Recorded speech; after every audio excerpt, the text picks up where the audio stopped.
Go.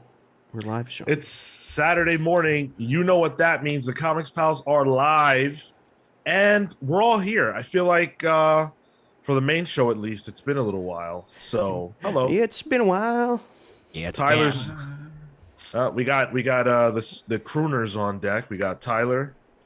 I was about to sing on Contact, but I got self-conscious. Thank you, Sean. You're welcome. Kale. Thanks for the show. What's up, hot dog? Marco's here too. What's up, sauerkraut? Yeah, I don't like that one, Marco. I'm not a fan of that one. No, Doesn't work. no, it's kind of gross. I'm here too, which is it's like a rare thing now. Yeah. But, oh, look, Ke- okay, Kefis so we got Harris here. We got Trapsor. We got Bex. We got Kefis. Look at this. Hey, Popping Fantastic off in the Four chat. right here. welcome. Thank you guys for joining and early. Good morning.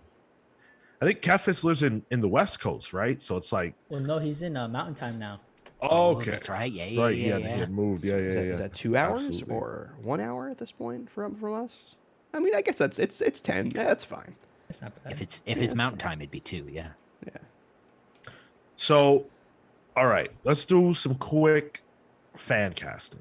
All right. Okay. All right. Got it. So we already know that the MCU is about to introduce the Fantastic Four. And for every Fantastic Four, you need a Doom. You need a Doctor Doom. So, who do you guys think should play Doctor Doom? Oh, easy. Michael Fassbender. Oh. That's actually legit. Decent, It won't yeah. happen, but that's legit. If you wanted my actual fan casting, I always thought Mads Mikkelsen would work, but he was already that shitty guy in Doctor Strange. Ooh. So, Yeah. Casselius, yeah. yeah. Oh, They can do wow. it again. Good job, Sean. Fucking, Couldn't tell you. Shit. The Why is this the only thing I can think of? The Christoph Waltz. Oh, Ooh, interesting. I like Okay. that. You not naming an actor reminds me of that Billy on the Street thing where he just screams at the woman saying, "Name a woman, name a woman, name a woman," and she's just like, I don't know." My mother. You know what? I'm gonna go with I'm gonna throw something out there, all right? Okay. That's a little unconventional. But you know me. Howard Stern. Baba Booey. Hey now. Who? Hey now, that's how I'm gonna start the show now. That's how I'm gonna do it. Do I we need always to have wanted a to- Rob Zombie opening going forward? Do we need to change that? I mean, Okay. we'll get demonetized. We'll get licensing. But, We'll get definitely. licensing. I'll talk to him. Hey, Sylph. So I'm not alone, apparently, because during his last broadcast of the summer, Howard slipped. Well, it was actually off mic. It was supposed to be off mic. The mics were still hot. And he slipped that he would be not playing Doctor Doom, but that he would be in a Doctor Doom movie. And I mean, look, everybody always says Howard's irrelevant, Howard sucks, but he got the people talking. It's all over the place. I've never seen Howard Stern's name on a comicbook.com article until this very week. So I believe it was, a strategy to get exactly what happened, because it's not going to be a Doctor Doom movie, right? I wouldn't doubt it, honestly. I think that's a character, if introduced beforehand, could handle a solo movie. There was going to be one many moons ago when Fox was, when they had all those characters. There was going to be a Doom movie. Well, now there's gonna be a good Doom movie. So Well, Hot take, I guess. I don't know. Maybe I don't want it. Even with Oh, Howard? I definitely don't want it. even with how, you know what? The only way. Never mind. Never mind. what? I would Just- say just the only work way that Beetlejuice it in would work. somehow. That's all I'm gonna No, say. Beetlejuice is the voice of the Doombots. Drinking, That's okay. That's what I smoking, wanted. You know, have weed, anything you want to pick. That's what I want. Oh man. Yeah. Welcome, Catherine. Thanks for joining. Yeah, Yeah. I don't think there's any way at all that Kevin Feige is gonna have Howard Stern in one of their movies. I don't think that's happening. You're not dreaming big, Sean. I could see it, honestly. Like, I'm not even like, it's not a bit like not as Doctor Doom. Like, no, that's bullshit. That ain't happening. Right. I mean, as much as Howard would love to play a character where he doesn't have to show his face, as Doctor Doom, but I could see it being like, I don't know, like some politician, or like even if he's himself, and I don't know, you know, as Howard in the MCU, you know, like maybe something like that. I guess Stuck in Latveria. So. I don't know. Maybe I don't know. A political prisoner. Yeah. Yeah. Baba Maybe Booey, Doom- let me out maybe- of here. Baba yeah, Booey. Maybe Doom's doing the press tour or something. Oh, and he gets interviewed by Howard. Yeah, I don't know. I kind of like that idea. I could see Book it it. as like a cameo, as some like a weird cameo or something. Yeah, I'm into that. Man, imagine the Howard Stern Doctor Doom interview. What? Just asking Howard Doom if he Stern likes is the anal. new- Howard Stern is the new Stan Lee cameo. Oh, You know no. what? You know what? I'm kind of with that. I'm kind of with that. Baba like it. Booey.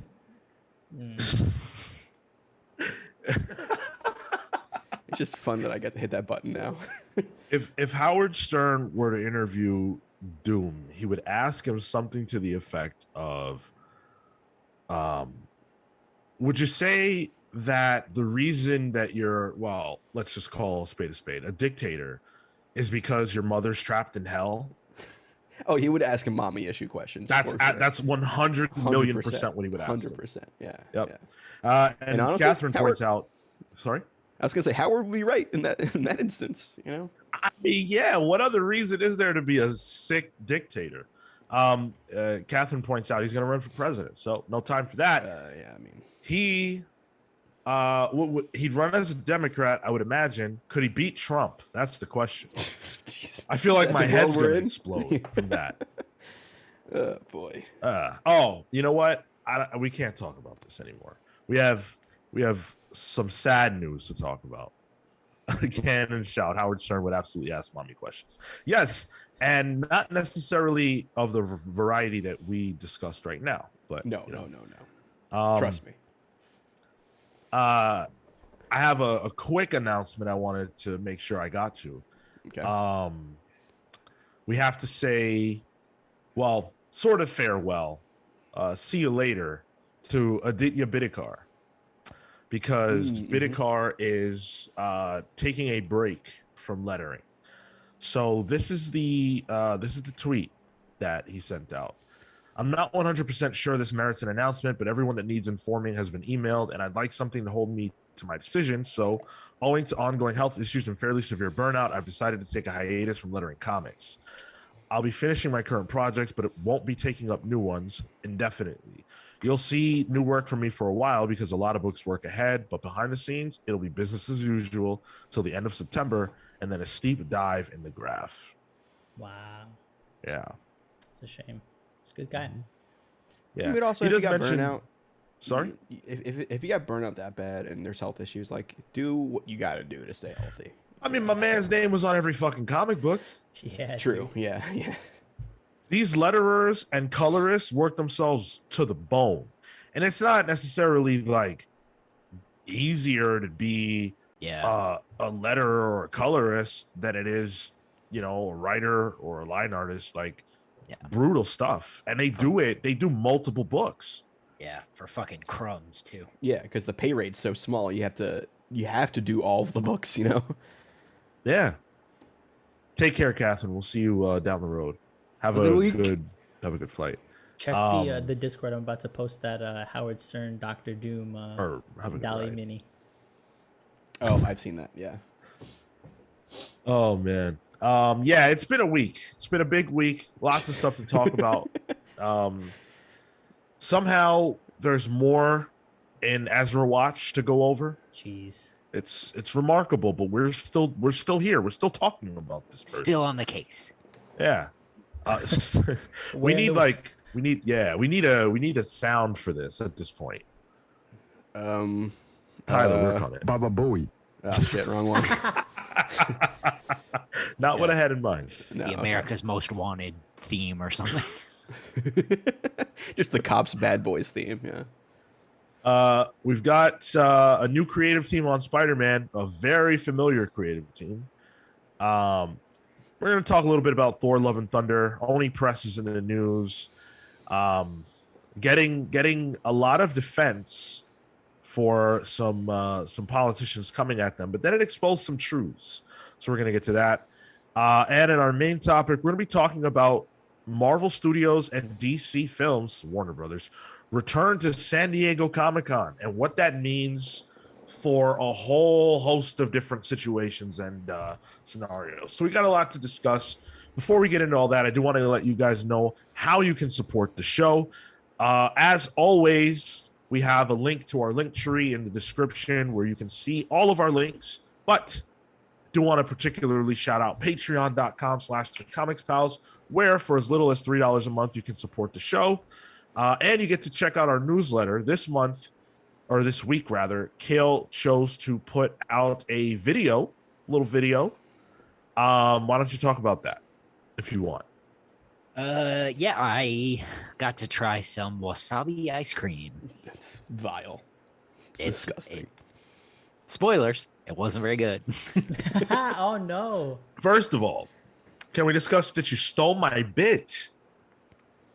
Listen, you weren't What? using it. We're just sitting on old IP at this point. Wow. What's the bit? It's not public domain. Sean tries. Sean tries. Oh, Yeah. I thought the bit was almost dying from dairy. Well, that's why we couldn't do it. Is because what can Sean try? I've got a Sean dairy allergy. tries for those that ER don't know. visit. You know. Sean tries Tries this adrenaline hospital. shot in the chest. You know, like Wow, Sean nice. tries death. You know, Death. there's a lot. Hey, we can I'll look let you at- know. I'll let you know how it is. See if you want to follow me. Yeah, Which Sean in the next brand issue of of Grimm. EpiPen can? Save a life. So if you are on the $10 tier over at patreon.com/thecomicspals, you get a shout out and a superhero nickname here on this very show. And so with that, I want to say thank you to Thunderstruck Rebecca Alejandro, the Night Stalker Harris Nijinsky, Brian Demolisher Del Pozo, Julissa the Jaguar and Random Rocio, the Courageous Cronoladas, Kefis the Incorruptible, the Great Destroyer Hyper Viper 89, Momentum Mike Elliott, Starcross Catherine Stars, Indestructible Indy Aaron. Thank you all so much. You guys help keep the lights on and pay the bills, literally. So thank you. Appreciate you. I giggle anytime you mention Harris's because he literally sounds like a serial killer in it. The Night Stalker was a serial killer. We've talked about this, right? But his Wasn't- character's heroic. Sounds like something a serial killer would say.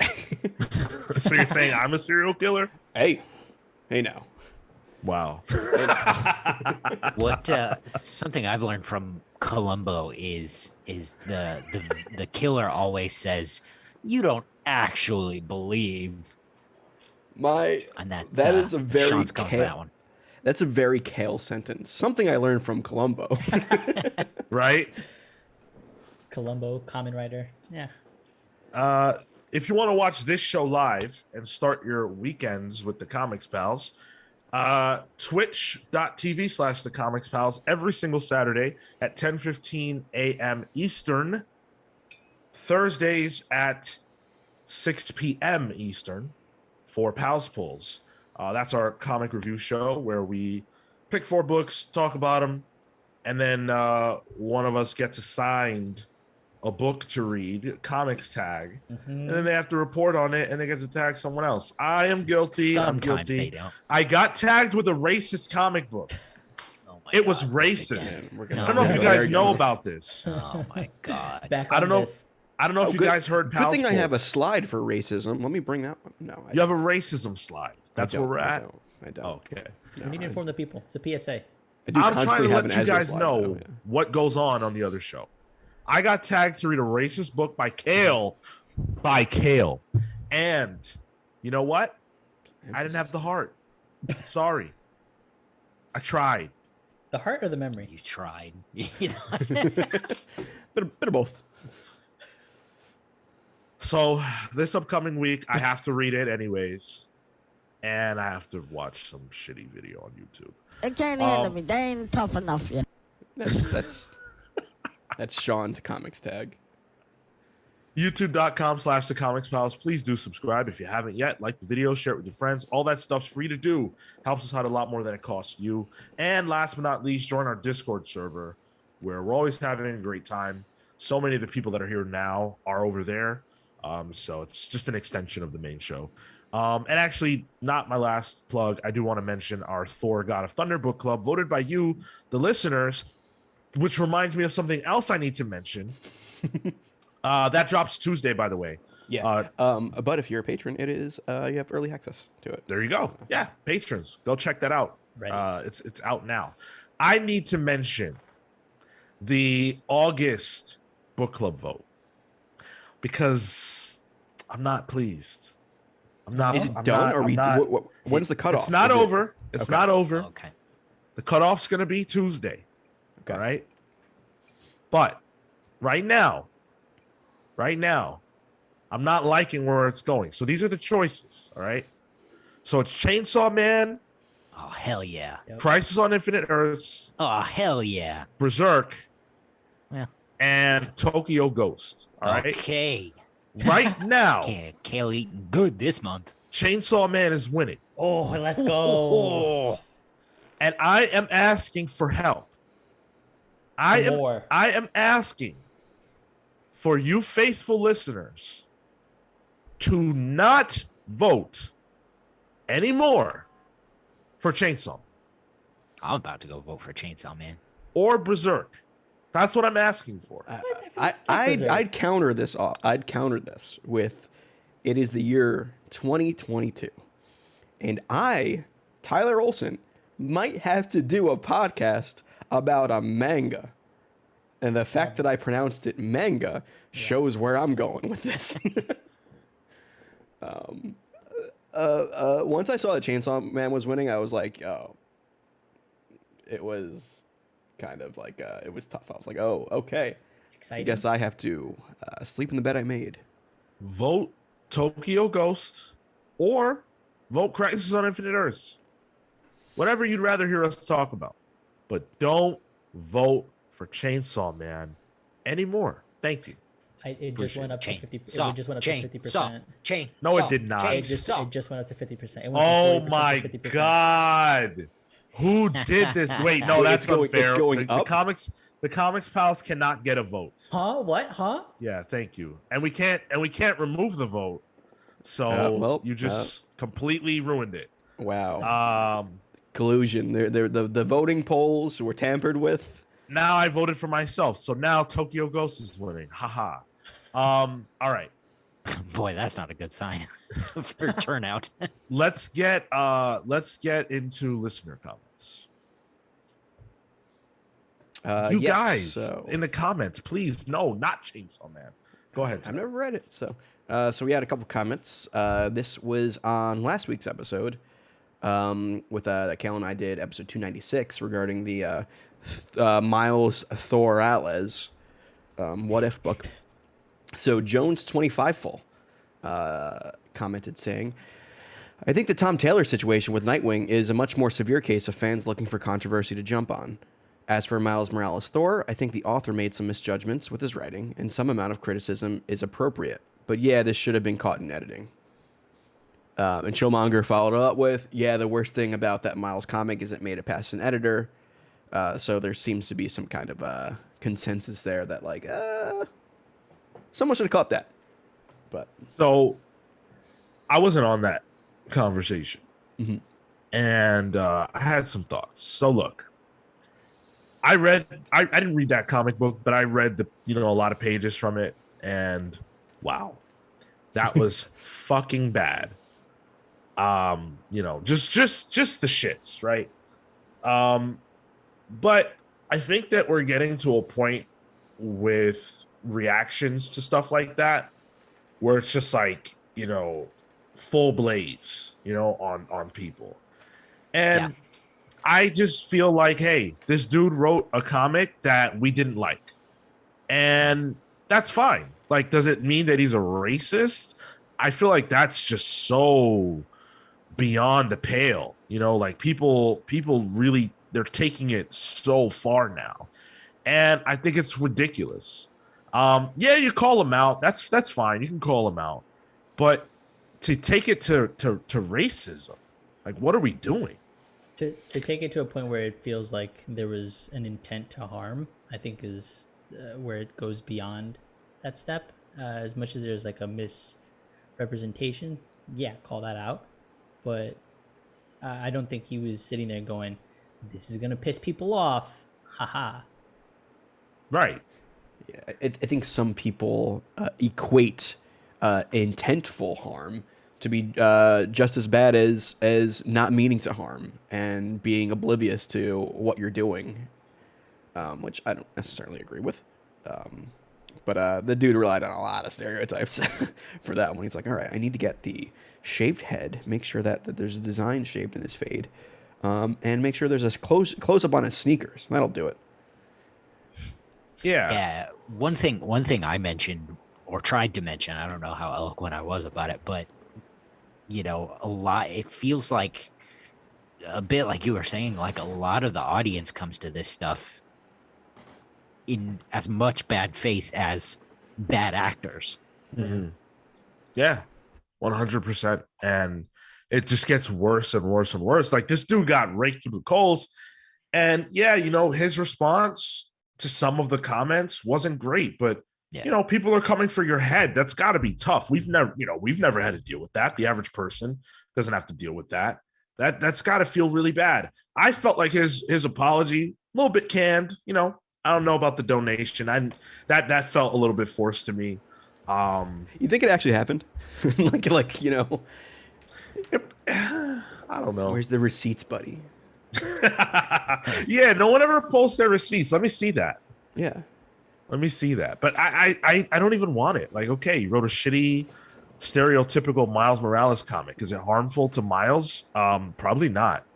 And yeah, not even Miles, off-brand Miles. Like, it's Thor Miles. Yeah. That's not gonna go anywhere. yeah, he had a cute little idea for a comic. He took it too far. He didn't see what he was doing. People get stuff wrong. It is what it is. Yeah. We should really be asking Brian Michael Bendis how he feels about this. He could be the one most hurt. And then people tried to bring up Bendis. Like, we wouldn't even have Miles if it wasn't for Bendis. So, like, come on, man. You know, sit down. He pulled that card. That was... Well, yeah, but every time that Miles is in the news for anything like this, people always say, oh, well, yeah, because only white writers have written Miles. Well, yeah, he was created by a white writer. And so were a lot of the other black characters that exist. I hate to break it to you. Do you think Bendis plays the, well, my creation is black card? Like, is that like a thing people play? I don't. I think Bendis is a good person. I agree. I choose to believe that. Yeah. But yeah, I think it's weird that it got through editors, but these are the same editors who didn't catch the Immortal Hulk stuff, the stuff with X-Men Gold, back in the day, and any other number of things that Marvel editors don't catch. So whatever. And actually, I rescind my statement. I don't want to see the receipts because I don't want to see how bad Marvel is paying. So that might piss me off in a different way. So too right. And then we had Manny on Discord. He said, hey, pals, what are y'all's favorite DC or Marvel universes that aren't 1610 and the main 616 or Prime Earth? Which one is 1610? Is that... No. I'm not even sure, to be honest. I can do a quick search. Yeah. Probably the Kingdom Come. Ultimate Universe. 1610 is the Ultimate Universe. Right. Okay. I believe. Yeah, it looks like it. Yeah. Yep. I really like Kingdom Come. Viltrum shouted out the DC animated universe, and that's a tremendous shout. Yeah. DC animated universe. Okay, I'm trying to figure out my answer here, because DC universes are very confusing. There's a lot of them. Guys, I we don't- can buy followers, primes, and viewers on mystrom.store. Oh shit. All right, cool. I can just block this dude. No, so I don't know the number of it, but one of my favorite universes whenever it's used, because I think it is a fun little trope, is Superboy Prime's universe. Whenever that's brought up in DC Comics, where his universe is our universe technically. It's like the everyday universe where people are reading the comics that the other universes are in. That's I like that awesome. kind of meta shit. That's one of my favorites. And then I always the just to go along with that, I always had this theory that like comic books in the DC universe were Marvel books, and Marvel comics are DC books. Really interesting. cool. Wait, that's an actual universe? No, Oh, no, okay. that's not how that works. But I always had that. And then the other one Headcanon. would be the Old Man Logan universe, the Wasteland universe. There's a lot of fun stories there. Catfish shouts out Age of Apocalypse. That's a good call out. I think I've never enjoyed it. I like it as an idea more than I care about the event itself. I like that it Okay. exists. I like the way it was used in X-Force by Remender. Whenever it pops up, I'm like, oh, interesting. I like Dark Beast, but Sugar Man, I don't- big Sugar Man fan. Sugar Man. I like Sugar Man, yes. So I like the stuff in it, Wolverine with the cannon, who's missing a hand. I just remembered of the X-Men Legends Age of Apocalypse, which just made Age of Apocalypse my favorite universe now, because Oh, that there you game go. was so good. I don't really like alternate universes too much in comics. Probably White Knight, I guess. Did, is the Watchmen universe count as like an offshoot? I don't know if we have a number for it. That's a weird one.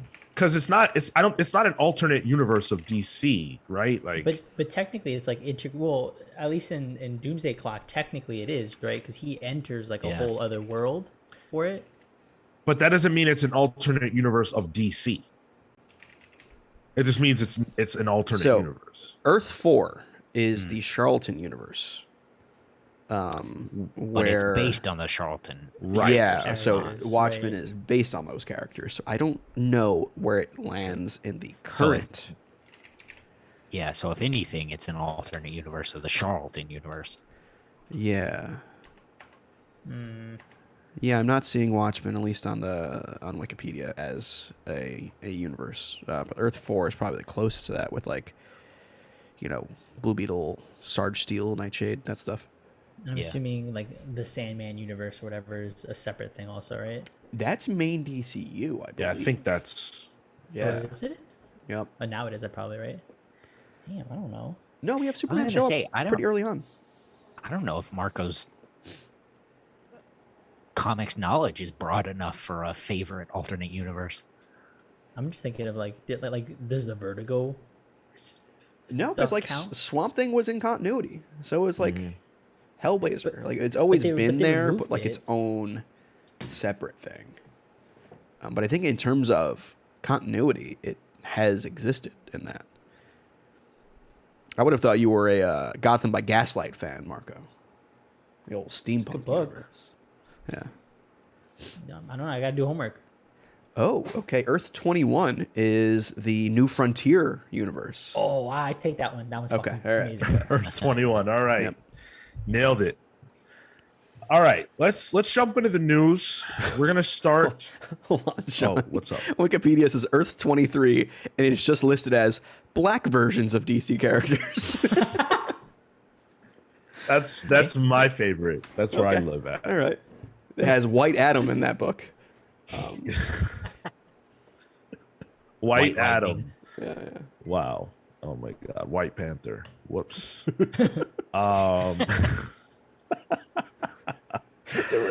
When Black Panther came out, there was like a TikTok or Vine or whatever it was at the time of like a scrawny kid in a Black Panther costume doing like the Wakanda Forever thing, and he takes his mask off and it's just a white kid, and I was dying because he like meant it as like a fan, but I thought it was hilarious. What is it? What's that? My man's confused, but he's got the right spirit. Yeah, exactly. Yeah. Dude, that was the most frustrating discourse. I'm about to go on a little mini rant, but like, why would people say that white kids should not dress as Black Panther? That's insane. They're children. They're not the best possible thing is that they want to dress as Black Panther. That's the whole point. I'll argue something. I had a friend growing go. up. I had a friend growing up for Halloween. He was Lil Jon, and Good. He was in blackface. You know what? Yeah, I'm not gonna touch that. All right. You already not. said it was kid. good. It was Black Panther's good. the Black kid, Panther. you know. You said the fella dressing as Lil Jon was good. You didn't wait to hear the details.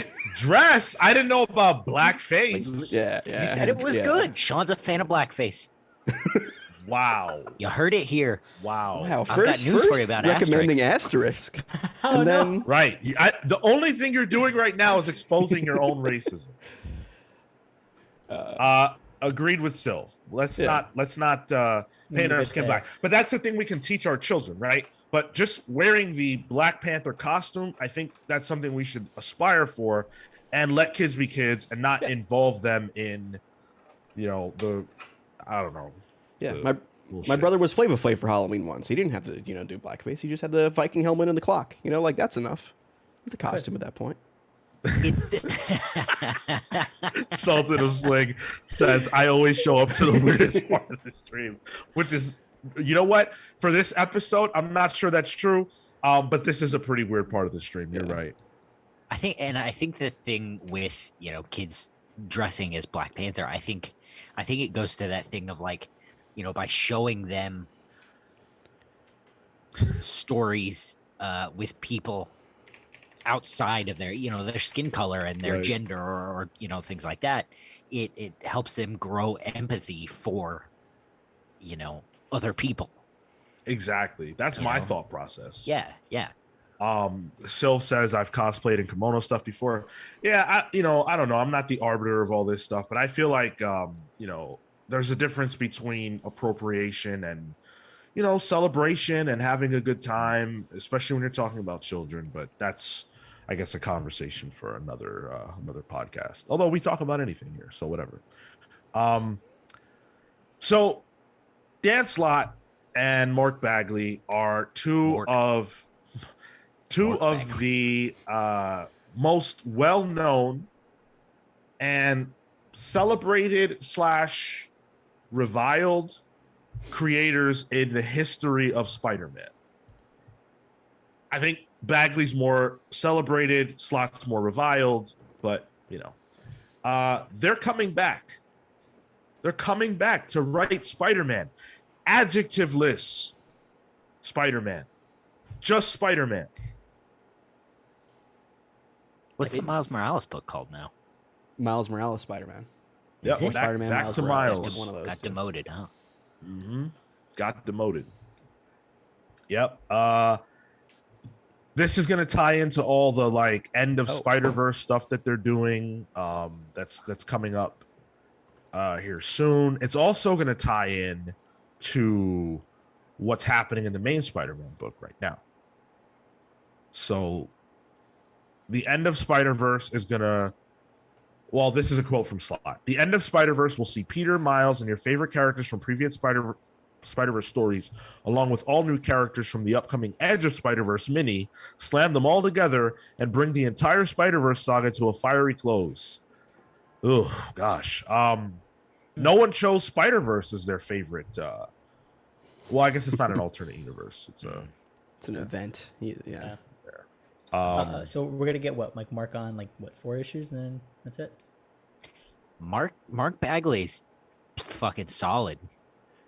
Yeah, I don't know if you're gonna mention it or you're or you have, but Bagley is the longest running Spider-Man artist, and Dan Slott is the longest running Spider-Man writer, and they've never worked together. Right. That's crazy. Yeah. Right. This will continue my streak of being the longest I've never read a Spider-Man comic. I mean, just in terms of sheer output, it makes sense that Slott and Bagley get so much shit thrown at them, because they've been on it the longest. I think it's kind of a weird call. Like, I don't know. It feels like when somebody graduates something, because like Slott's story was done. You know, he completed it, and now he's back. You know, and it almost feels like Marvel did not know what to do with Spider-Man at this point. And they're like, get a Slott back. He knows what he's doing. Maybe Slott has some more ideas. Yeah, it's like Old Reliable, you know, like that SpongeBob meme where he opens up Old Reliable. It's like Dan Slott and Mark Bagley. These are people that draw us to the book. Yeah. Although they are doing that goddamn ugly costume again with the light up spider on the chest, which I hated. I like that suit. Did you? I think that's a good suit. Yeah. Now imagine Bagley drawing that suit. Now, I'll say this. I don't like Bagley. Wow. Okay. Okay, right. this glowing Spider-Man suit. No, I don't Yes. like this one. Yeah, no. This the signal one. It's like Why glow do in you the like dark. Bagley, Cal? No, not a fan. I liked him on Ultimate, and then but even then, like a lot of his characters look the exact same, and so like I'll tolerate that for the Ultimate universe, but him being in 616 just absolutely throws me because it looks of a universe or whatever, and I can't handle it. I don't like his style. I really liked Spider-Man Life Story, the Chip Zdarsky Mark Bagley joint, because I think it played to Bagley's strength of drawing people. Spider-Man.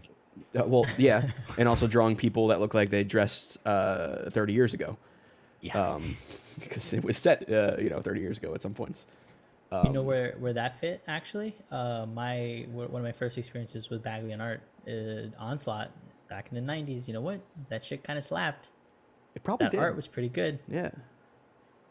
That's back when like Baclo was on like Generation X or something, right? Yeah, Yep. that's some sleepers So I like Bagley. I like Slott. I really enjoyed Dan Slott's initial earlier Spider-Man stuff, like the big time stuff I thought was really good, and then the stuff that came after. I stopped reading when they got rid of Peter for a while. I was a hater for sure. there. You didn't read the Superior stuff? No, That's where I got good. Dude, that's where it was fun. That's probably his peak.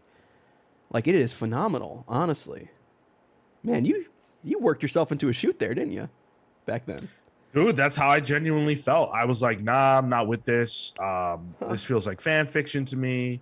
Dr. Octopus is not the guy, and I don't want it. And I rejected it wholeheartedly. I wasn't on some like, You weren't death tweeting at threat him. thing, of course. That's ridiculous. I didn't hate Dan Slott. I was just like, you know what? I'm not reading this. And then I was super pleased when I came back down the road with the relaunch. And it was really good. It was good again. Giuseppe Camuncoli, Dan Slott, great creative team. So look, Soul the Swing calling you out with such a cold take. you know what? That's okay.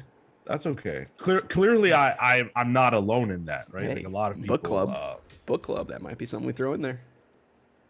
Do it up. I want a reason. It's not even a take. It's like it's not a take. It's not an opinion. It's a fact of myself. I didn't want to read a non Peter Parker Spider-Man.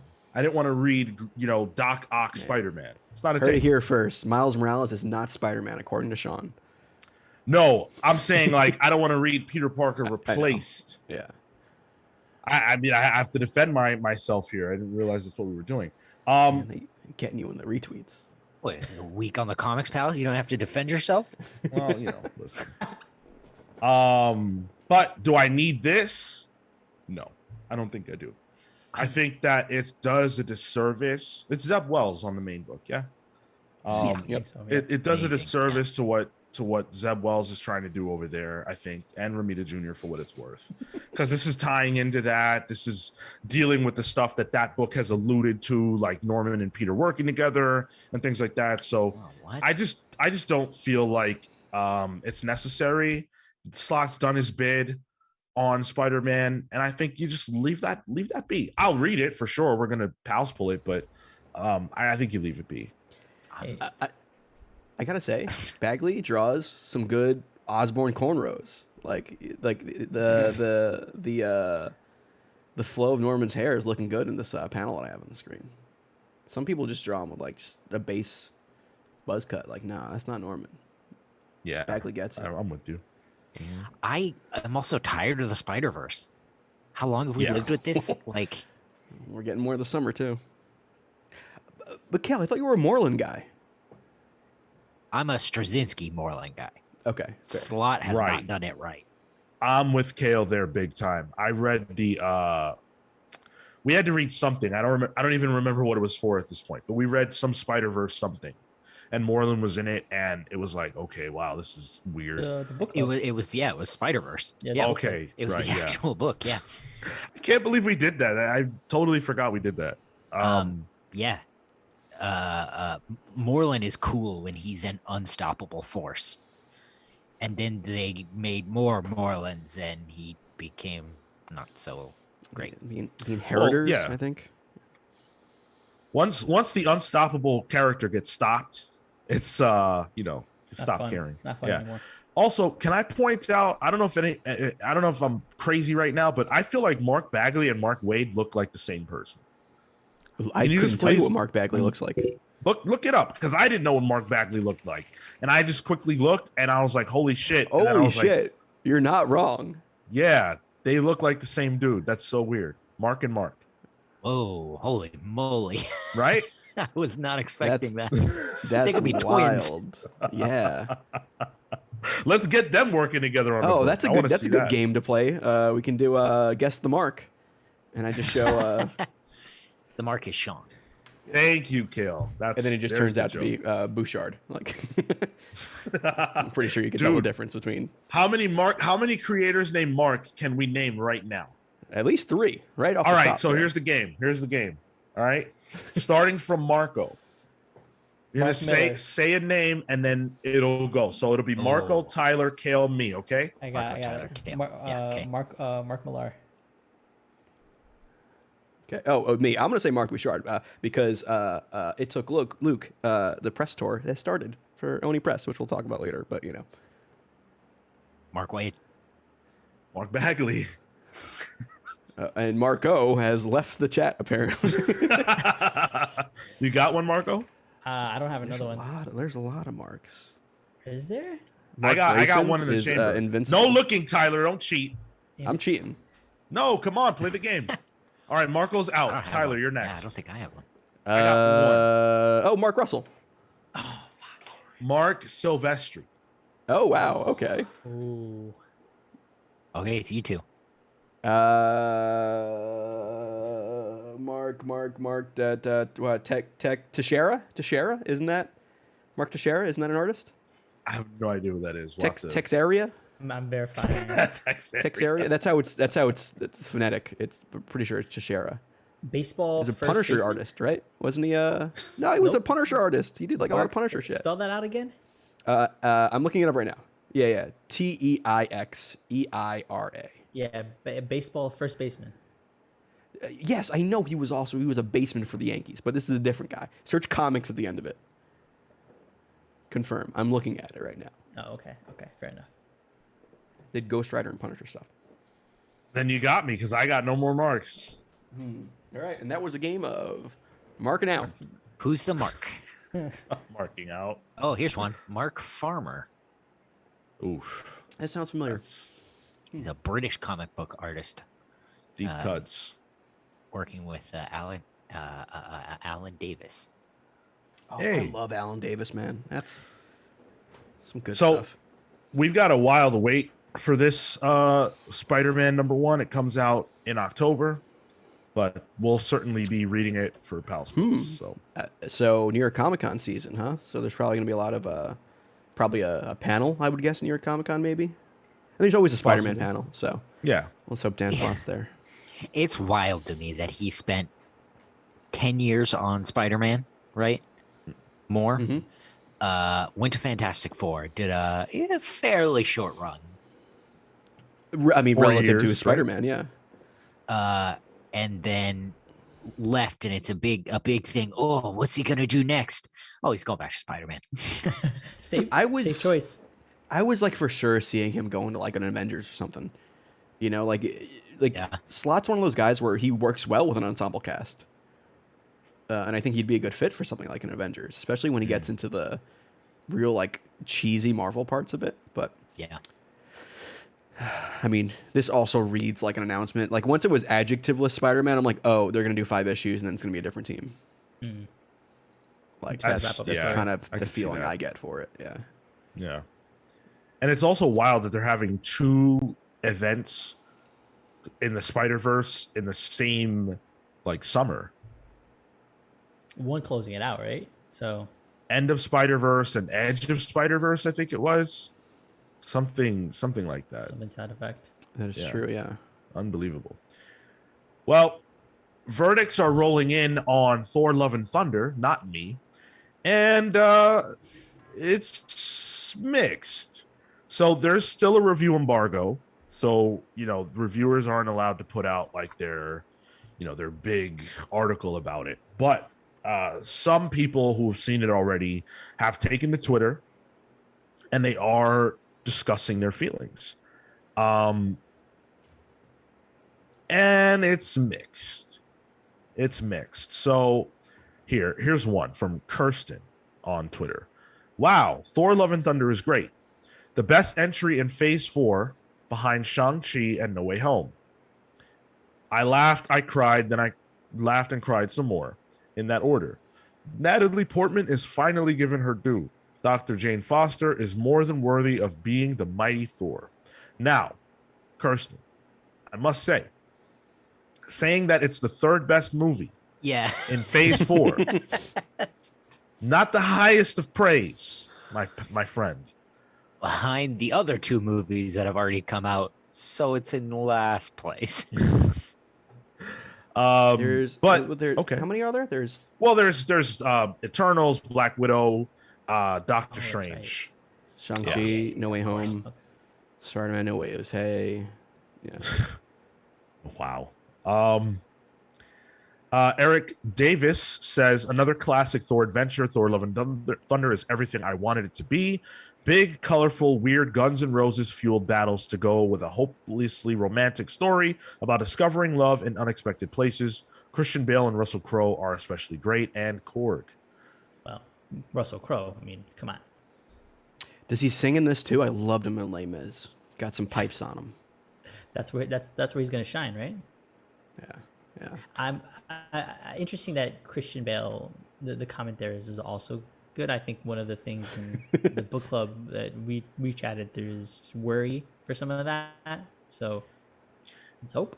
Yeah, I mean, a lot of the praise that I've seen is centered around Christian Bale and Natalie Portman. I mean, Christian Bale, like, I don't know if this is how you guys feel, but to me, he's a great actor. Yeah. So I'm not surprised at that, especially if a person hasn't, really engaged with the comics and they might not necessarily be coming in with any baggage. They're looking at it like, okay, this is a new villain and it's Christian Bale. So why not? There have been some negative comments, so I do want to read some of those. Where are they? Yeah, right? A Yeah, Taika Turns out, Waititi movie? Try and find unanimously 'em. positive. Okay, here we go. Thor Love and Thunder is the funniest film in the MCU. The jokes are excellent, as is the cast delivering them. Christian Bale's terrifying score, but the plot felt flat and stakeless. Not sure if that's a Thor problem or an MCU without a big bad problem. Sounds like a guy who doesn't care about gods. Did Gore write that comic? Comment? I want to know from you guys in the chat, and of course, you pals, what are we feeling? The movie comes out next week. The next time we record for this show, at least, we'll have already seen it. So what? How do you feel going into this movie? Are you excited? Where are you at? What are you looking forward to? I'll be honest. I don't know if I get like hype for Marvel movies anymore because of I don't know. Do I burn out for Marvel hype? Like it's always I do. good. It's always serviceable to good and sometimes great. I'm looking at Miss Marvel, fucking fantastic. But I think especially with the TV shows around, I think I'm just a little like I'm tired of getting hyped up for stuff, you know. So like when it comes out, I'm usually excited the day of, you know. But yeah, like I don't know if I can be hype. Kefa says no spoilers. I'll kill you all. I am with you. I think our community has been amazing for all these years about not spoiling stuff, but absolutely, yeah. No This spoilers. asshole says no spoilers. I'll kill you all, and then he says I'm mad hype for Jane Foster Thor. You go. Hey, That's a spoiler fuck right off. there. God, hypocrite. I think I don't get excited for sequels anymore. If it's a new property, I'm like the Eternals. I was really excited for. Shang-Chi maybe not as much, but this, I think coming out of the book club, my excitement diminished a little bit, or rather, I reset expectations for how to feel, and I'm still excited because I do want to see Jane Foster Thor, but. Those arms, man. Those arms, dude. Yo. But I mean, beyond that, I'm gonna come in with less hype than I was before we did the reading. I have a game I want to play, but I don't want to risk spoiling things. I know, like in putting the show together, I read interviews and stuff like that, and I know things about the movie that aren't like huge, but I wanted to. We won't do it. It's fine. But Yeah, as I'm thinking about it, I think I recognize where my need to be hyped for MCU died. It was Moon Knight, because you know what? I was fucking hyped for Moon Knight, and you know what? Middling. You know? Yeah, I was right. Yeah, it was kind of mid for me, and I think that kind of burnt me out because it's also a weekly show, so I'm like trying to get hyped every week for it. I'm like, yeah, Moon Knight, and kind of. I didn't even finish it. Yeah. No. And then I wasn't hyped for Miss Marvel, and then I watched the first episode. I'm like, this is the best thing Marvel has done in years. You know, I loved it. I just finished the second episode before we hopped on. Oh, dude, it's fantastic. It's so good. So good. Yeah. Like genuine fun, just goofy. She's the way it's shot too. Yeah. They play with camera angles. They play with weird camera techniques. It uses like the way text messages work. It melds into the environment too, which I thought was really good. And Iman Vellani's crushing. She's real good. Killer. Sorry, this pivoted into a Miss Marvel fan cast. Normally, I don't call out viewers who aren't chatting, but there's someone watching our show right now just named Feet. Feet? You're following me, man. Yeah, I got caught on the work VPN, looking up Brie Larson wiki feet. Why would you admit that? I looked up Brie Larson wiki feet on the work VPN. I was watching a stream. I was watching a Slow Puke. She's a streamer, and they were talking about feet on the stream. Oh, and they were like, "Yo, Brie Larson has a horrible wiki feet score," and I was like, "Oh, I'm curious. What's her score?" Yeah, I was gonna say like you risked it all for Brie Larson's feet. Like, yo, and then I looked up Oprah's score on wiki feet, a stray 0. Lady's got some hounds on her. Man, she got them big steppers. Look up Hillary Duff's score. I'm not going back on wiki feet. Do it. You're not on the work computer, so you're good. It's not gonna get flagged. Well, no, I'm not on the VPN right now. You're correct, but also like I don't want my ads jammed. Like Feet's already following me into the stream. Tyler, look it up. Also, I gotta say, congrats on just getting the name Feet. Like that's good stuff, man. That's hard to like keep that across media. Like, oh, I can't tweet anymore. I had to get Feet too, you know. So I'm not excited for Thor: Love and Thunder. I'm excited to go to the movies. I'm excited to see Jane Foster. That's about it. straight don't give a shit. Well, Nice. I feel like you were a little more excited. Has that dwindled over time? Yes. I think Thor was probably the second most excited for a movie I was in Phase 4 behind Doctor Strange, and I'm very prepared for both of them to disappoint me at this point. I just don't think that the presentation that Taika prefers is my bag. And clearly it's working for, a lot of other people, so cool. But I just don't think it's for me. I know that they're not going to treat gore seriously, and it's not going to say anything interesting about Thor. So, Kale, I have an update for you. Hillary Duff has a 5 stars on WikiFeet. Come on. out of what? Gorgeous 5? feet. Out of 5. 5 out of 5. Okay. It's considered a gorgeous feat. So She there you must go, have Kale. had foot surgery. Why? What? Okay, all right. All right. Okay. Let's. Yeah. Kale's judging feet right now. All right. We'll Sorry, talk. if we'll we're talk- offending we'll- feet in the chat, I No more feet. apologize. No more Yeah, feet, please. yeah. Thank you. It's a real Come feat on, that we can Steph. manage to No talk more about this for feet, so long. please. We'll talk about Thor: Love and Thunder next week. We'll have our review out not this coming Monday, next Monday. So the Monday after release for the film. And it should be a good time. Hopefully, I can't wait to go to the movie theater and catch COVID. Dude, Again. I feel like I'm surrounded by COVID. Like, two of my friends, one of my friends caught COVID right after I saw him, and then another one.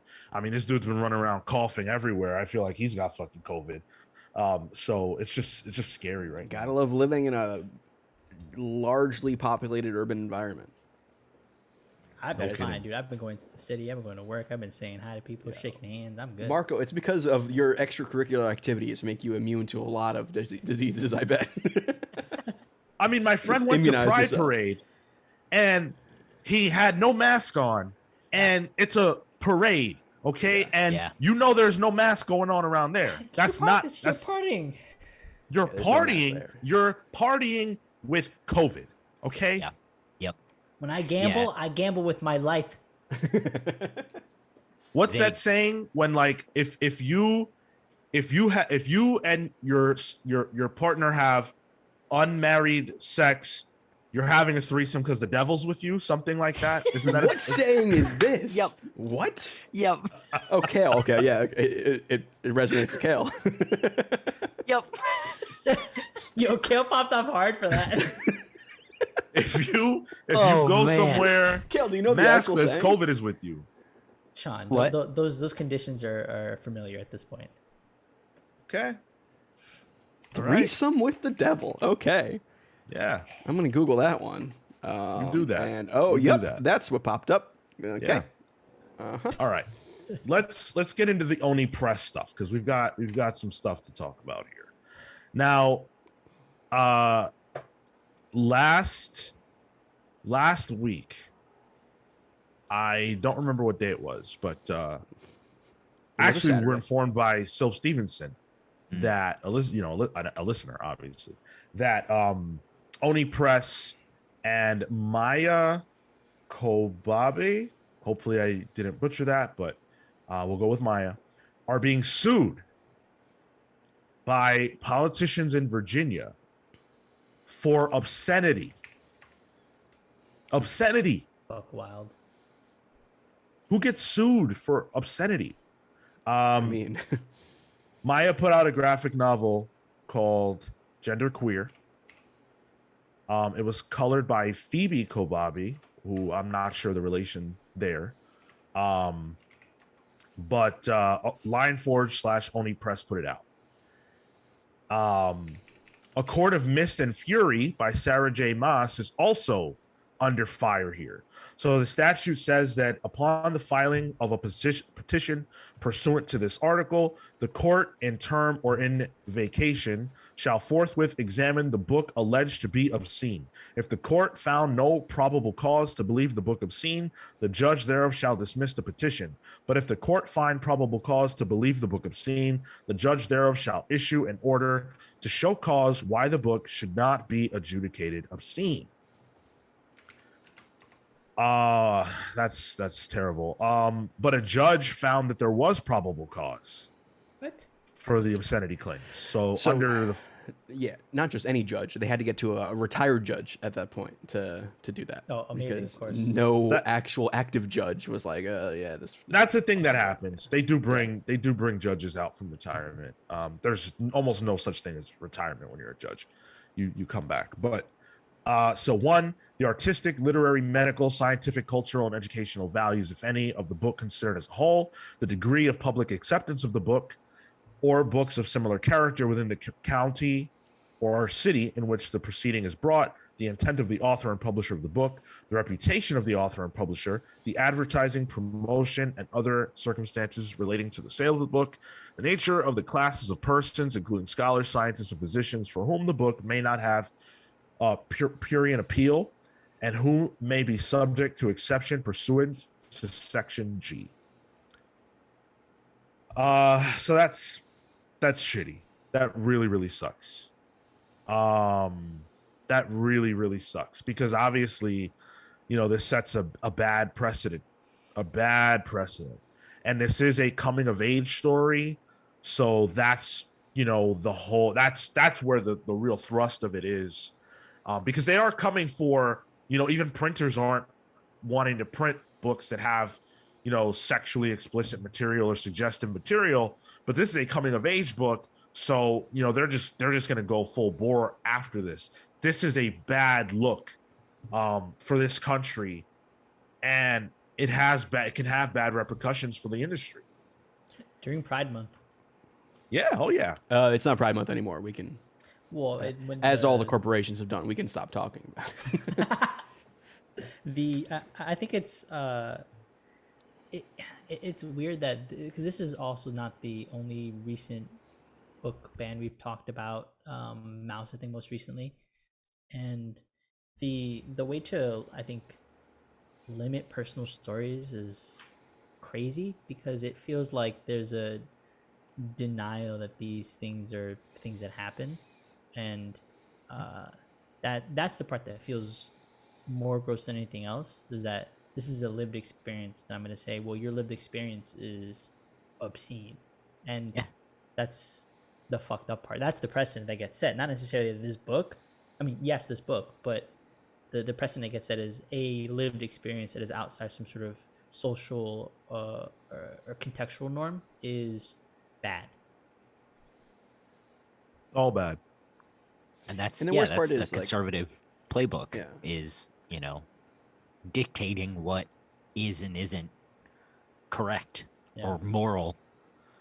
And I always like the conservative argument is that I guess left-leaning people are always messing with identity politics is what they always deal with. But like, really, the ones dealing with identity in politics is the conservatives. And like, there's nothing explicitly sexual either about the title of this. Like, gender queer, that is not a sex thing; it's an identity thing.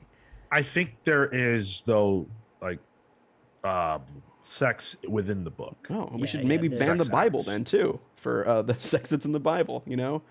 Like, it's just like, Well, hold on a second. That's the good book. You can't do that. oh, yeah. Sorry, my bad. The book where a sentient otherworldly being orders a guy to smash babies onto rocks. Yeah, no, good book, great book. Or the one that condones slavery. That one, or maybe the one that sent raging menstrual bears to kill children that were making fun of his bald prophet. Sorry, I think my my upbringing is coming out, Sean. No, this return to puritanical values is fucking balderdash is strangely the first word that comes to mind. Boulder Dash. It's total balderdash. It's malarkey, I would say, as Joe would say. I almost said Joe Brandon. Joe Biden would say. Yeah. And It's great. shout It's out great to stuff. Shout out to the assholes that brought it up. Delegate Tim Anderson and Shout out to the Tommy assholes. Altman. Oh, sorry, I meant congressional candidates. Oh, well. Yeah, this is nasty. The fact that you can just sue a creator, a publisher, anybody, just because you feel like something is obscene, that's like beyond the pale. And you know what? There's a chance that they win. Yeah, this is one of those things where like I expect it to go nowhere. It seems like one of those things where it's more of a political ploy to spark outrage. But like also with what's going on in this fucking country, like I can't say there's a not 100% chance of it not going somewhere. You know what I mean? Like, Yeah, especially most I don't fucking know anymore. Apparently, it is another piece in the article. It just says no book has been banned for obscenity in the U.S. for more than 50 years. So, assuming this passes, this is something else lasted for 50 years, and well, Yeah, shit, they got true. rid of that too. Well, that is in reference to like a book being banned The sale of on in the entire country, right? for sure. Yeah. What do we know what book that was? I don't. Don't. So I don't know if this cookbook is possibly 50 years ago. I don't know. I don't know if this is going there. I don't know if this is countrywide or just Virginia, but No, yeah. yeah, still awful. We talked earlier in the year about Mouse and what was going on with Mouse, and they banned it. And I think wasn't it also in Virginia? I could be wrong. They banned it in libraries. Yeah, this is a step further. This is the actual publication of it. Yeah. Well, it was school districts. Yeah. It was a school. It was a school district. Yeah. Tennessee. Tennessee. Tennessee. Thank you. Yeah. Yep. A school district in Tennessee banned Mouse, and I feel like there was one other one that we talked about too. But this has been popping up. It's been popping up. So, the only thing we can do is whenever we see this shit coming up, we got to talk about it. We got to fight as much as we possibly can. It's difficult and frustrating to be, the little guy in situations like this. But you have to speak out, share books like this with people, teach your children, like that's all we really get. That's all we really get. And you can, of course, support the creator. You can support ONI Press. You can, try to put some money in their pocket to help them fight this legal battle. Like either way, they're going to fight a legal battle. Yeah. So, they'll need support. But as has been pointed out, ONI Press, maybe think a little bit before you put your money in their pocket, because apparently they're not paying their creators. Wow. So this is something that has come out. We've talked about it before, but it's come out more recently again as this, situation has reared its ugly head. So Steens, over on Twitter, pointed out. Steens is a comic book editor, writer, artist, colorist, comic shop manager. Christina Stewart goes by Steens. They have done work for ONI Press, Lion Forge, and that. So they put out a series of tweets that says, "I know a lot of people are cheering on ONI Press to have Maia's back while genderqueer is being challenged and now hit with the lawsuit.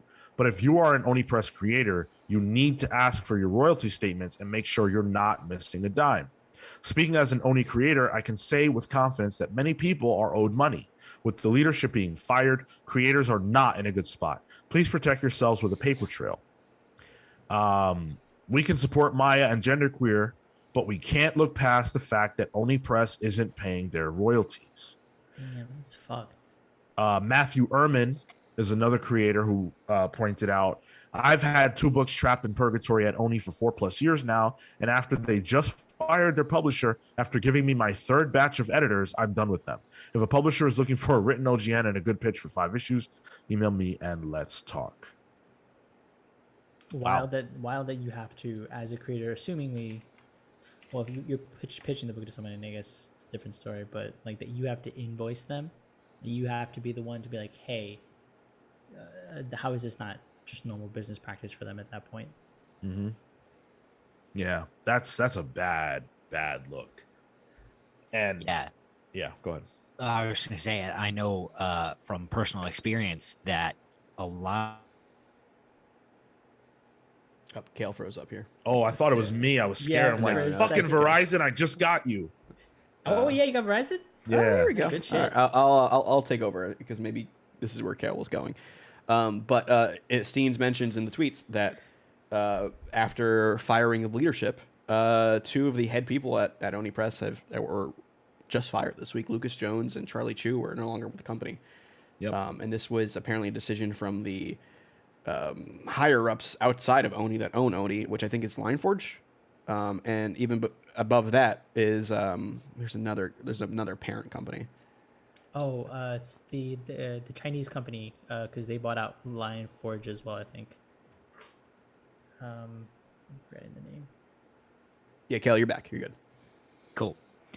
No, I don't know what you said, but I know it wasn't what I was gonna say because this is very, very specific. I know in my case, there's a company that will wait through the invoice period into the next month to collect interest on like their bank accounts or whatever, and then they'll pay their contractors just to make back that little bit of extra money or whatever and make their accounts look bigger. Wow. Shady business practices in an industry where people are already not getting paid that much. The least you could do is pay me on time. Jesus. So bad look for ONI, but in the case of the lawsuit, I sure do hope they prevail. And quite frankly, if ONI Press is having problems paying their creators, they're most likely not. I guess I would like to give them the benefit of the doubt and say they're not doing it because they're greedy. They're doing it because they're struggling. And if that's the case, then I'm not justifying it. I'm just saying that I would imagine that's the reason. If that's the case, they might not have the coffers to fight a legal battle. Mm. So we could lose ONI Press as a result of this. That's how easy it is to just demolish a comic book company. So one other thing too, like when you get rid of your highest level, and like Charlie Chu was there for 12 years. These are staples for the company. Typically, when you get rid of high-level executives like that, it's because you're planning on selling the business. It's usually to get ready for a sale, honestly. So that's fair. ONI's had so much turnover over the last few years. They've been in turmoil for a while, so it's very possible that's about to happen. I don't know. Well, that's why they merged with Lineforge, I think, right? Yeah. Indeed. Yeah. Indeed. And Tyler, the company's Polarity. Yes, that's the word. I bought them out. They also have the Beach. So we go from one bad story to maybe a worse one because it's EzraWatch time. Oh, jeez. There we go. What you gonna do? What you gonna do? Ezra the Menace. That's what I'm going to be calling them. So, we talked. Well, you guys talked last week about the guns and weed and all that crazy stuff. The old timey pistols. Yeah. Yeah. Ezra bought their weapons from Quick Draw McGraw apparently. So. But we now know more. We learned about a new situation this week, but we also learned more about a prior situation. The first thing that we ever learned about Ezra the Menace that referred to them, to their menacing of people. Remember that time that Ezra choked the woman out in the streets of Germany? Yeah. It was Germany? No, was it like Belgium or some shit? I thought that was Times Square. It was Germany, Berlin, Germany. Wow. Okay. Wow. Okay. Yeah. Did Ezra do something in Times Square too, where they accosted a fan, like knocked a phone out of their hands or something? Yeah. Probably. Yeah. Man. Wow. Ezra's done so much. So here's one story. Variety spoke to some of the victims in some of these situations. So one of them said, they spoke to Ezra, and Ezra said Ezra had injuries to their body. So they asked Ezra about them, and Ezra said they were battle scars from a fight. Scars. Battle scars. You know, when you fight against the actual Flash, you know, when you're up against superheroes, sometimes there are battle scars. He's got Steppenwolf marks. So they said to Ezra, just so you know, I could take you in a fight. Oh, the fuck? And Ezra said, "You really want to fight?" Quote, unquote. And then this exchange led to a physical altercation that was in the video, the choking incident. Oh, in Berlin. Yeah. Okay. I thought you were saying the news person said Oh that. no. And I was like, what? The Variety reporter was interviewing the victim. Right. Okay. And so the victim said, "I think it's just fun and games." Then it wasn't. All of a sudden, they're on top of me, choking me, still screaming in my face if I want to fight. My friend who's filming sees they're obviously not joking and it's actually serious, so he stops filming and pushes them off me as they're still trying to fight me.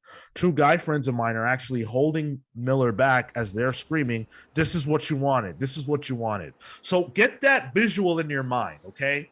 Of Ezra Miller, who, by the way, plays the Flash, a nationally, globally beloved superhero, choking a woman and saying, "This is what you wanted." In rage. I mean, if it's consensual, fine, but this doesn't sound like it. So, I mean, Ezra said, "This is what you want." I think. Then there's another incident where Ezra was in someone's home and they were asked to leave. Ezra was asked to leave. This is now from the victim, identified as Nadia. So I'll read their quote. "I asked them to leave about 20 times, maybe more. They started insulting me. I'm a transphobic piece of shit. I'm a Nazi. It became so stressful to me. They were going around my house, looking at everything, touching everything, spreading tobacco leaves on the floor. It felt disgusting and very intrusive." They roll their own What? cigs? What? We've also gotten to the point where definitely. the Ezra Miller altercations have reached kind of a mythological point because as there was also a report that Ezra Miller got into a bar fight with Austin Butler, star of the new Elvis movie. Yeah. Right. Which turns out to be a false report. But also, like, that's where we are now, where there's false reports now, because it's like, oh, I think I saw Ezra in Tokyo get into a fight with someone. It's Ezra has become this cryptid for the world, you know? Like, it's weird. It's weird. Yeah, Cannon in chat. Just do us a favor. Ezra sucks, but they are they. So let's be respectful, please. They suck. They do suck. Put the person down for the count. Yeah.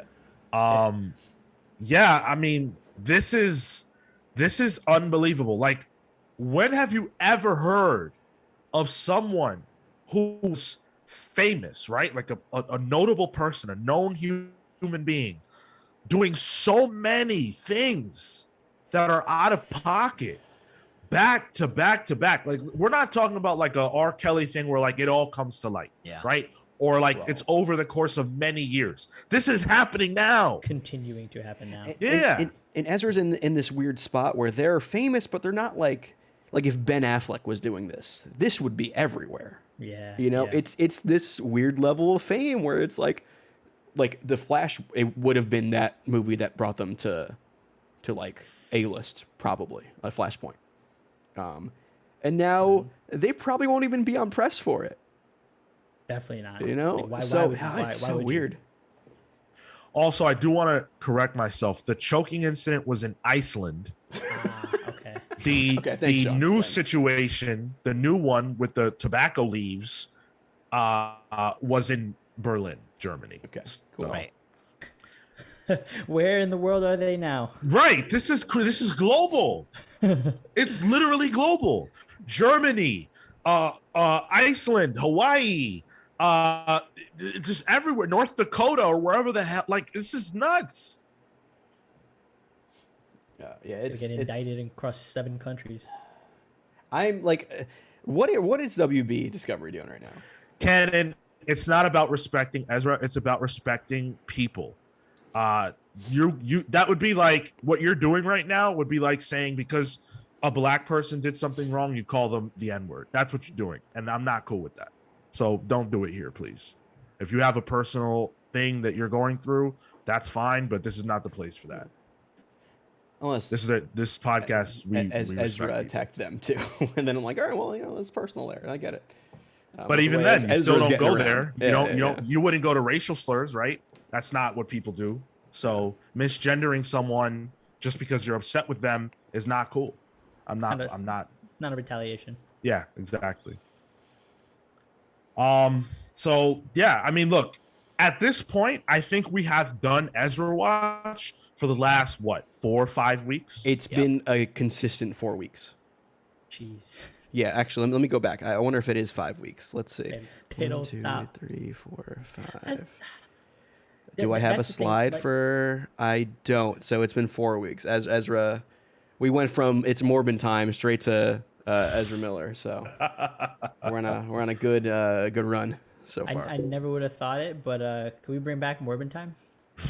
No. Yeah, right. It's Ezra time. At least that was like borderline wholesome. Like we're just memeing at that point. This is real stuff. Real people's lives are at risk now with Ezra here.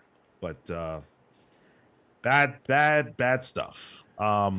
There's also been reports lately that like WB recognizes like, yo, this ain't good, but we can't afford to not put it out. Like it's literally a Dwayne Johnson and a hard place that they're in right now, with their slate of movies. Well, A Black Adam in a hard place. Good Wow. stuff, yeah. And that's the other thing. Like they're still committed to putting this movie out. They even are rejecting the idea of reshooting with another actor because the movie costs too much. They're refusing to even put it on HBO Max. So, look, Warner Brothers didn't ask for this. They're in a bad spot. We're about to talk about them in our main topic as far as Hall H goes for San Diego Comic-Con. It'll be really, really interesting to see what footage from The Flash they show and what they don't. But at this point, I know what they're gonna if show, anything worse happens, if it escalates, you cannot put this movie out. What do you think Disney would do if this were a Marvel film? Well, they would have planned it way in advance, and I feel like with Disney's young actors, they have like, I don't know, like a chaperone, but like the mouse is watching, and Yeah, for sure. where I don't know if this behavior would have even happened, to be honest. They would have had tight control on it. Yeah, But still, like you would assume that with Ezra being just like a menace here, why doesn't Warner jump in? Why they need to be doing damage control of like, okay, hey, we're gonna put you in a house, chill, and you're good. Dude, they cannot find Ezra. Oh Yeah. no. yeah. They're everywhere. This shit has been all over the world. And like, what sucks too is like we could have had a high-profile non-binary actor in the lead of a tentpole superhero movie, and we are, but that person is a shithead. Like, it sucks. It's like the worst kind of representation. Yeah. What a victory for gender. Yeah. Could Ezra have stopped for June at least? Like, come on. It feels like they ramped up. Yeah. Shit. Be gay, do crimes. Yeah, they not literally, Ezra. Come on. Yeah, this is awfully disgusting behavior. But we'll be able to end the show hopefully on a positive note because we're talking about San Diego Comic-Con. Everyone loves cons, right? Nope. All right. Ezra's about to be Thought bubble, Cal? You doing that? I don't think so. No, come on, dude. I'm trying to plan it out. If you come, I'll You're go, going, yeah. Marco? I'm trying to, yeah. Okay. All right. Huh. But I'm not excited for it. Jeremy and Jeremy Holt and I saw that, yeah. George Shaw gonna be there. I don't know who that is. Oh, that's sick. The artist The behind artist. Made in Oh, Korea. is it? Oh, right. Yeah. They're both gonna be there. Are you guys good to do the main topic, or do we need a break here? I need a I quick could use break, a if that's break. okay. Yeah. Yeah. All right, we'll be back in 5 minutes or less. For those of you on Twitch, stay tuned. See you in a moment. Yeah. We're good. Yeah. We're not talking about Amaranth anymore.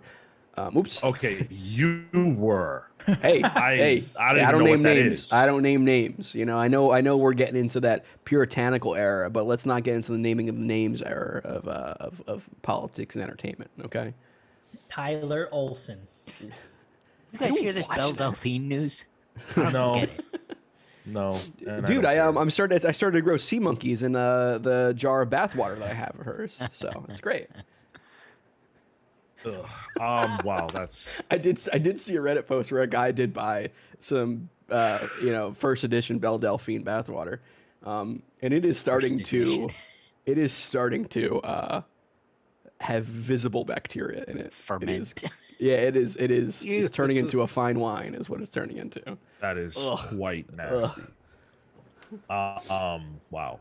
All right. But if you guys that- want to buy our bathwater, feel free. Just let us know, and I got you. I got If you you. want to buy Marco's bathwater, Whoa, all right. We put that in the shop. It should be. Why'd there. you pick Yeah, it Marco? should be. Marco will be the most okay with it out of all of us. Oh, hey, I wouldn't have a problem with it. You want to send me money for my bathwater? I will ship it out in a gallon for you. Oh, If if you're it's my new cold somehow- brew maker. man, if you're somehow still here, thank you so much. Feet. You Make still sure hear that you feet? leave us a follow on Twitch if you haven't. YouTube.com/thecomics-pals. Subscribe for free. Like the video. All that good stuff. We appreciate it. Hopefully that means you're enjoying the show. Let us know. Write us a comment.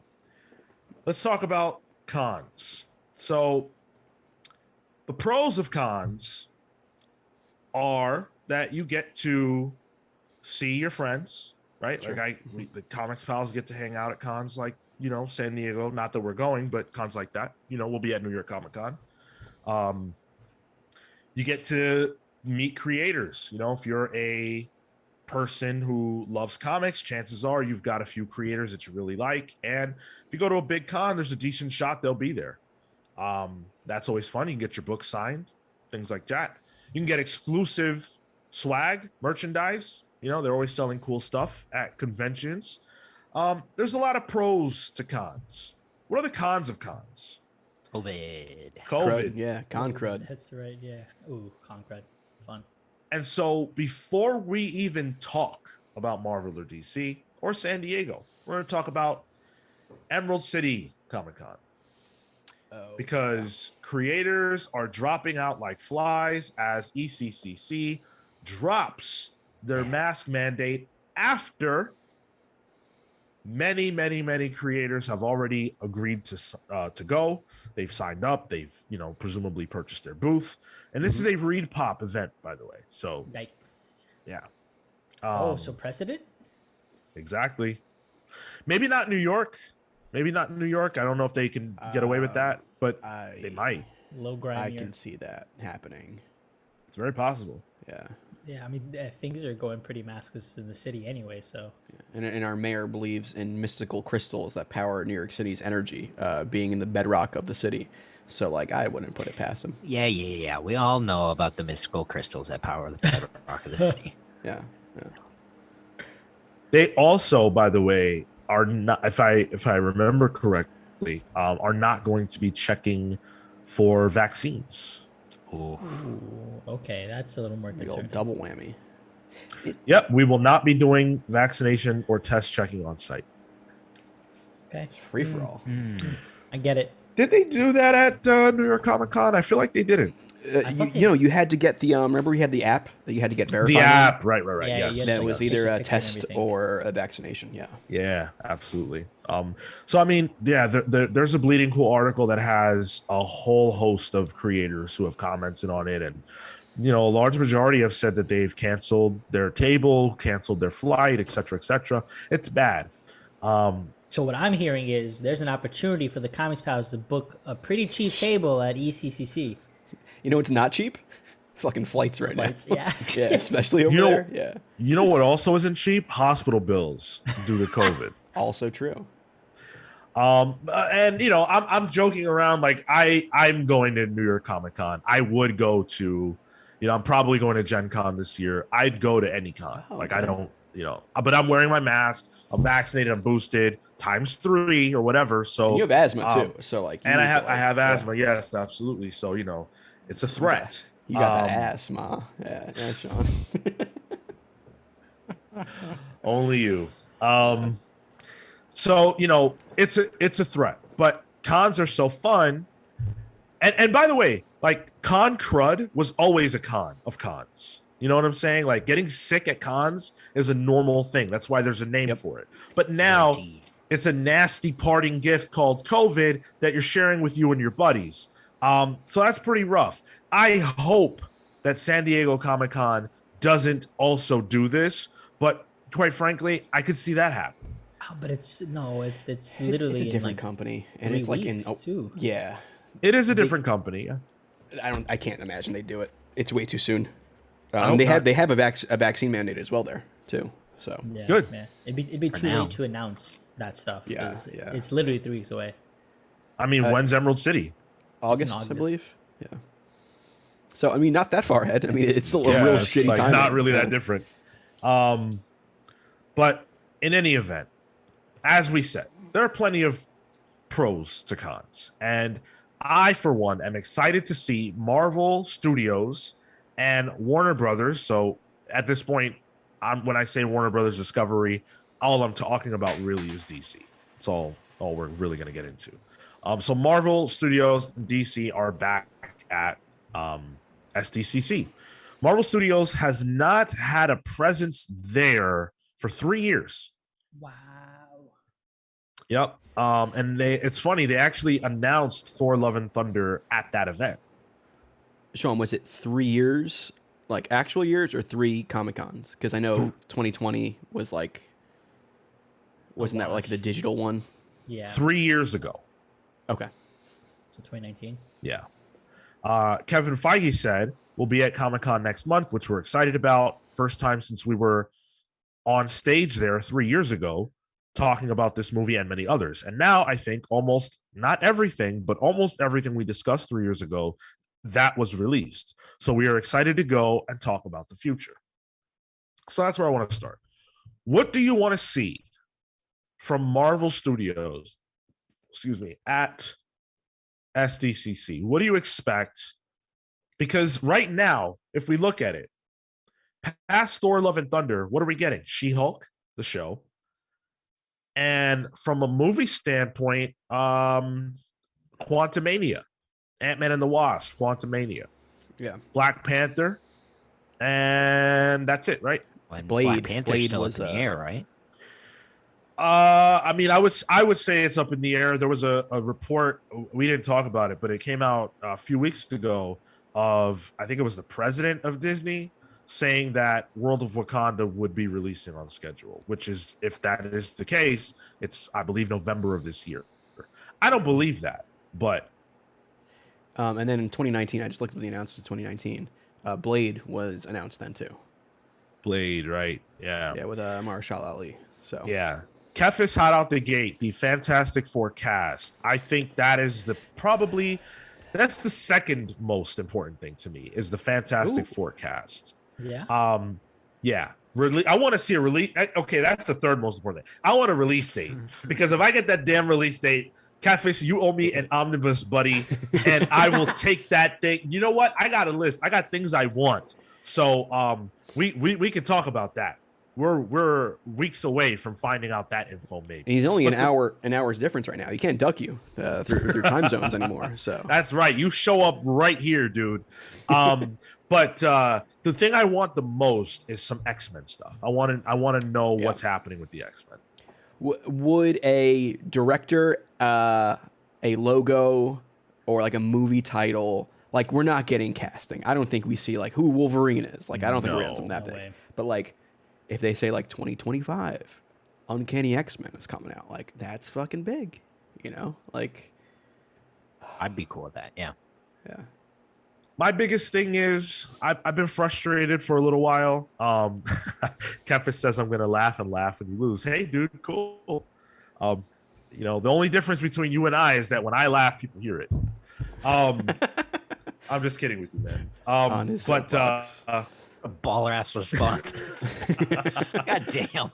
I mean, that's kind of, I've been doing this for years. That's You're that, gonna you make guys us know lose the deal. viewers. You're just talking trash to our viewers.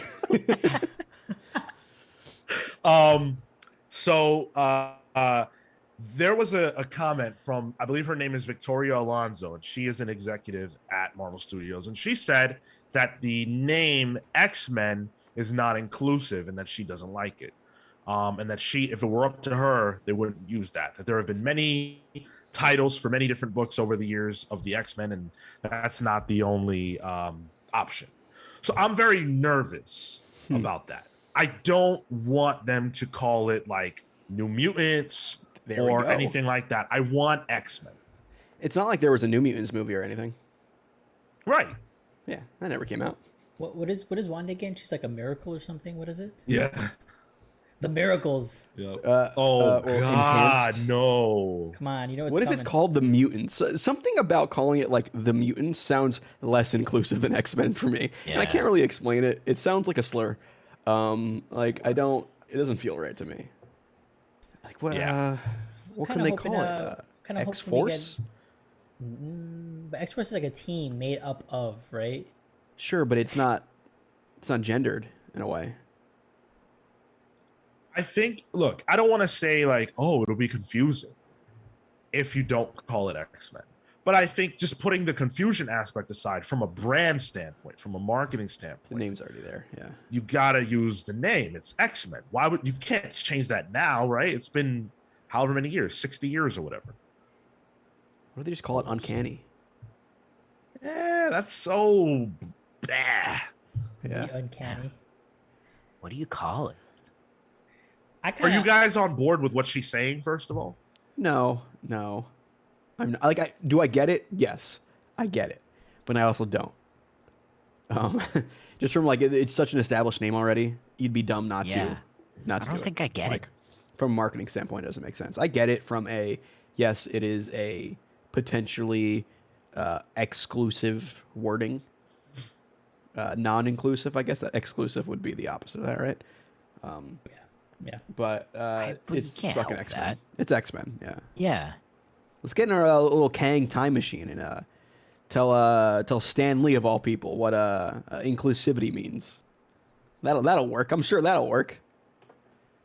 I don't remember what it was anymore, but he had another name. And Doom Patrol. the Avengers. He had another name, and he approached his editor with it, and the editor was like, "Oh, no." And then he came up with X-Men. I believe that's the story. If only Stan Lee's original title for X-Men was the Mutants. Right. Okay, there you go. Yep. Okay. Yeah. I agree with Kefis. Kefis says just focus on the story. Just focus the story on them fighting prejudices and let that do the work. Keep the name so muggles go see it. Yeah. And it's fun, right? Like That is. a That muggle, sounds- Harry Potter. Come on, dude. I know you weren't allowed to watch it. as a Oh wait, kid. that's right. Well, then how the fuck would I know what a muggle Yeah, I is? apologize. That I don't is know. what humans are called. I thought it was Just ubiquitous. yeah. Non-magic folk. They're called Muggles. Oh, You should watch those movies. Pretty good. don't tell me what to do. It's a good Christmas movie. So I feel like that's my number one is X-Men. Number two is Fantastic Four. Number three is Secret Wars. Deadpool. Oh. Deadpool. None of it is so far. None of it is Disney Plus shows. Nope. One thing I learned throughout this experiment that they've done with these Disney Plus shows is that I don't like them. Yeah. Yeah. Dude, Miss Marvel. Haven't watched it. Don't care. Sean, it is Sean. Trust me. If you do anything for me, trust me. We should have Pal's comics tagged him to do Miss Marvel. He made me do Spawn. That's true. It's not that I don't care about Miss Marvel. Miss Marvel is one of my favorite Marvel characters. It's that I am so burnt on these shows being like not not good. Like, dude, Captain America or Falcon Winter Soldier, I thought was phenomenal, and then like Loki was cool, but all the rest of it is like whatever. And I just can't take it. One thing, I guess it's my wife's uncle, who's a Your big what? comic book guy. My uncle. Oh, that was Borat prepping you. Yeah, he was but, setting yeah, it up. yeah. Oh, my uncle. Okay, yep, that works. He was like, I don't like these series where they focus on one character for the whole thing because it is drawn out. It's boring. Some of the shows felt like they were movies that were then stretched out to be 6 episodes instead. Yeah. Yeah, I agree. And I found that with like Obi-Wan in particular. It's just like, what are we doing here? Obi-Wan, I saw like the first episode. I'm like, I'm Last episode brings it together. I think it kind of sticks the landing ultimately, but Oh, well, Hawkeye's- 6 hours later. yeah, exactly. Similarly, Hawkeye, I think, has that issue where it just kind of is one long, continuous, just nonstop operation of, all right, these are these two characters, they're bickering, and that's the fun part, but it's not as entertaining. You can do that, right? Like Daredevil was, a long show about one, the same topic, right? Like you can do it. But what the issue is in my mind is they're just not good. Like good is good. I'll always fall back on good is good. And these shows just aren't bringing it. Moon Knight mishandled, just not interesting. And we know there can be a great Moon Knight show or movie because there's great Moon Knight comics, but they just didn't stick the landing. And so for me, the Disney Plus shows, I was already a little iffy about them because I like these characters on the big screen. Bringing them to the small screen just didn't do it. And so for that reason, I do not care what the next slate of Disney Plus shows are. Armor Wars is coming still. We've got that on deck. Ironheart is coming. Loki season 2 is coming. What If season 2 is coming.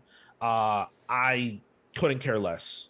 So in 2019, I'm looking at the announcements there. There were a lot of Disney Plus stuff. So we had WandaVision, Falcon and Winter Soldier, Loki, Hawkeye. The first wave. What If? Yeah, all that was there. I mean, for me, yes, X-Men is good. But like if we get definitive news on Daredevil, even if it's a Disney Plus continuation, like, all right, I'm a Mark. Speaking of Marks, you want to name a Mark? Me for Daredevil. Give me more of that, and I'm okay with it. So, would you prefer? Go ahead. Yes. Would you prefer a Disney Plus show or a movie? Same cast, either way. It's weird because historically, Daredevil has been better as a show. If you compare the show to the movie. One movie to the one show. Sure. Yeah. It's an unfair comparison, but sure. Honestly, I think show. Like for me, I just like living with those characters. If it means I get more time with them, I'll take a show. Especially if they give me someone give me Mr. Fear as like the big bad. Someone weird. Show me Stiltman. Give me something goofy. My mind went to Stiltman, and I'm pretty sure that's exclusively because of you. You're welcome. He lives in the other room now, so yeah. Kale, Marco, you got anything that you really want to see out of this presentation at Hall H?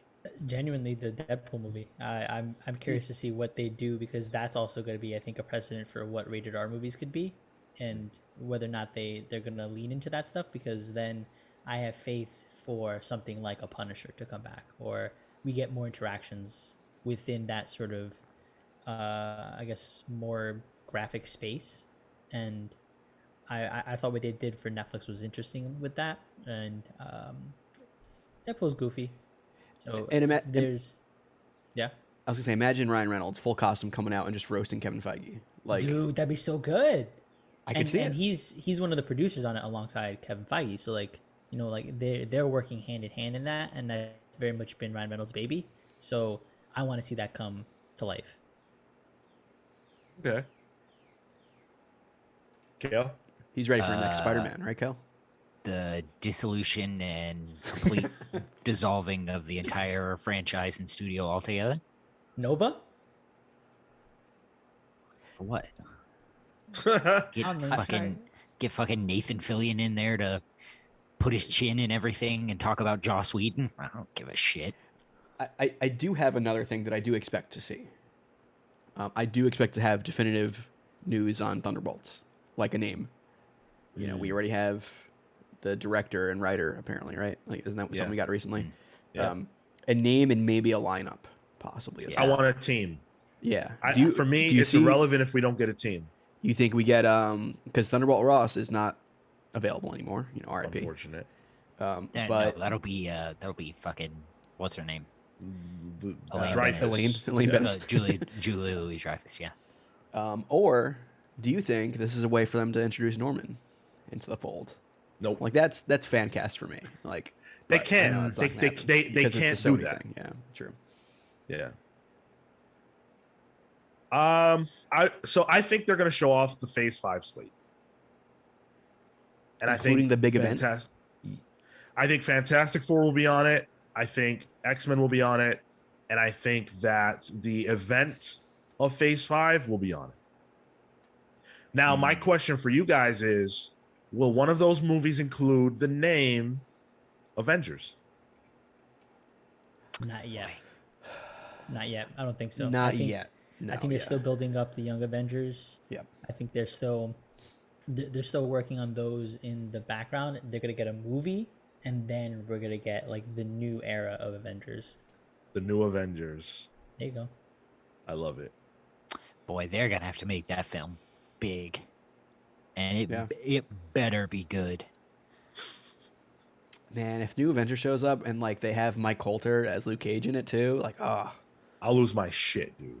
And Kristen Ritter back as Jessica Jones, like oh man, with a baby. That's yeah. The Russos recently were quoted as saying that they would like to come back for X-Men. That would be fun. I'm okay. You're okay? I'm all right. Oh man, all right. No, I like what the Russos do, but like they did their thing. You know, I want some different. I want some new blood. If they did something less Avengers-y, and maybe just as the example, and did something maybe a little more Community style, more Arrested Development. Yeah. Yeah, I would be. You know, it doesn't necessarily have to be like total slapstick comedy or whatever, but like something lighter for the X-Men. I think I would like to see that from the Russos. Ready? Jason Bateman, Hank McCoy. Jason Bateman. I don't hate Jason Bateman as hate Beast. Right? Just that dry sense of humor for Beast. Ooh, okay. Hold on. I think the Russos could work on this. Or Will Arnett. Half of Jason Bateman's reactions to the Bluths as Cyclops. I don't know what I expected. Yeah, what if Tobias Funke is Beast and he can say, I blew myself? Wait, what if we see the transformation into the second mutation and he gets to say, I blew myself? So, wow. All right. So we'll leave it there on the Marvel side of things. And shift over to DC. So we have to. Yeah. Because I think in a way, like Marvel's path is uncharted, but it's charted. Like they've done phase announcements a lot of times. We know sort of, generally what to expect. The other thing, by the way, real quick, is I want a Captain America 4 concrete announcement. Oh yeah. If we don't get that, I right. Yeah, well, we've seen Marvel's trajectory. We'll get their characters and Avengers and an event. Yeah. DC, DC's in crisis, all right? Who the fuck knows? Yeah. DC got problems. Real quick, with the Warner stuff, might as well. They're going to show off House of the Dragon, the prequel to Game of Thrones. Don't care. They're going to show off Sandman. There's going to be a video presentation and a Q&A there. Yes. Riverdale video presentation Q&A. That's the non-DC stuff. That's the real multiverse shit. They're going to show off the Multiverses video game, the Gotham Knights game, and that's the gaming stuff. Now onto the film and television space. Say that with a little more excitement, Sean. It's hard to, dude. Like, look at this. So we got Harley Quinn season 3 advanced screening. All right. Okay. Nothing wrong with that. I feel like that's typical con fare. Nothing wrong with that. Green Lantern, Beware My Power, world premiere and panel. John Stewart. John Stewart. Yes. Is this the animated or is this the this is an HBO animated movie. Okay. All right. Yep. So Daily it's Show gonna be John Stewart is playing Hal Jordan? I'm sorry? The John Stewart from the Daily Show is playing Hal Jordan in this one? No. It's Please. starring the Gotcha. John Gotcha. Stewart, Okay. the Gotcha. Lantern. Gotcha. Okay. Makes sense. Green Arrow's in it, Adam Strange is in it, Hawk Girl's in it. And they're facing off with who knows what. It's the Rand Thanagar War. That's what they're dealing with. Okay. Yeah. That'd be fun. Yeah, that's kind of cool. That's about it. And that actually comes out July 26th. So I guess they're going to premiere it there and then it'll be out shortly after. So again, Cool. Con Fair, they always do that. It's a tradition for them to debut these movies at the cons. So that's nice. That is literally all that they are advertising for this event as it relates to their films. They've got some comic book stuff. We'll talk about that in a moment. But on the film end, that's it. So what does that so look, let's talk about what they have on deck. Black Adam. Uh-huh. Will they show something from Black Adam? Black Adam comes out October. December. Oh, really? I have October 21st here. So, okay. They could show a little sizzle reel. That's cool. The first 5 minutes or something. First Yeah. 10 minutes. You got Shazam 2, Yeah, that's right. Aquaman 2. Aquaman 2, The Lost Kingdom. You And know what they won't be showing from Aquaman 2? somehow I Mera. think Amber Heard will not appear. Either in film or on any sort of panel. Probably can't expect anything from Joker 2. No. Unless they want to do a musical bit on stage, get Gaga out there. Yes. Ooh, don't tap them. Just I'm have it- tempting them. I want to see that shit. I don't want to Gaga. see the movie, but if you want to put Lady Gaga on a Comic-Con stage, I'll watch it. Yeah. Gaga and Joaquin Phoenix just doing You and I. Come on. Yeah, I'm with that. Great teaser about their chemistry. You know, I'm down for that. But I think the biggest question mark is the movie that everybody's the most interested in, which is Flash. We talked already. We did a whole segment about Ezra, the crimes of Ezra Miller. You know, how do you handle this? The last time they showed off the Flash film was when this shit started, and they only showed stuff with Michael Keaton's Batman and Supergirl. I don't think you even heard Ezra's voice in what they showed. So how do you handle it now that things have actually escalated and gotten way worse? Stay quiet.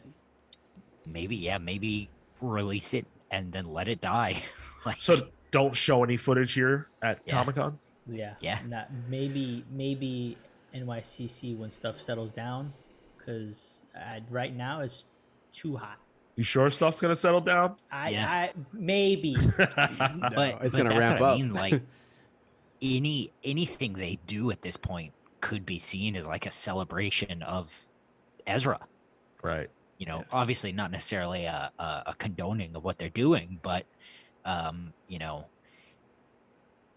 if they look like they're supporting him in any way, that will be very, very bad. Yeah. I think supporting them in any way. Yeah, I think the trick here is to not focus on Ezra. Honestly, focus on Keaton. Keaton is a pro.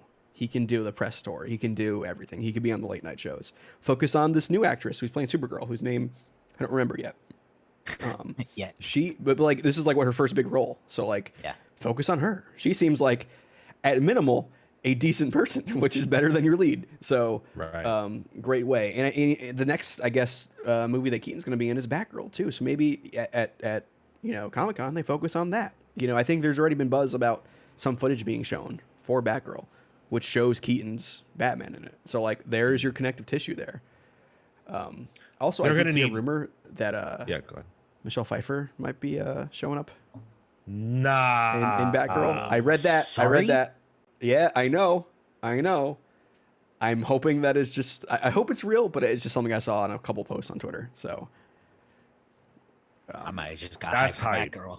And you know what? I feel like a good make good on their part would be to say that Batgirl's releasing in theaters. I want it. that would be. I Yep. want it. Yep. Redeem it. Blue Beetle as well. Like I mean, Yeah. we already know it's coming out in theaters, but like maybe show off of that. Like focus on the future, and not the Flash. Batgirl's done. Yeah, Is it? true. Yeah. Yeah. Batgirl's done. The directors have said they don't know anything about a release date. They haven't been told. So hopefully San Diego Comic-Con is the place where we can get that information. And Yeah. and I think that what we have just outlined is what the strategy needs to be.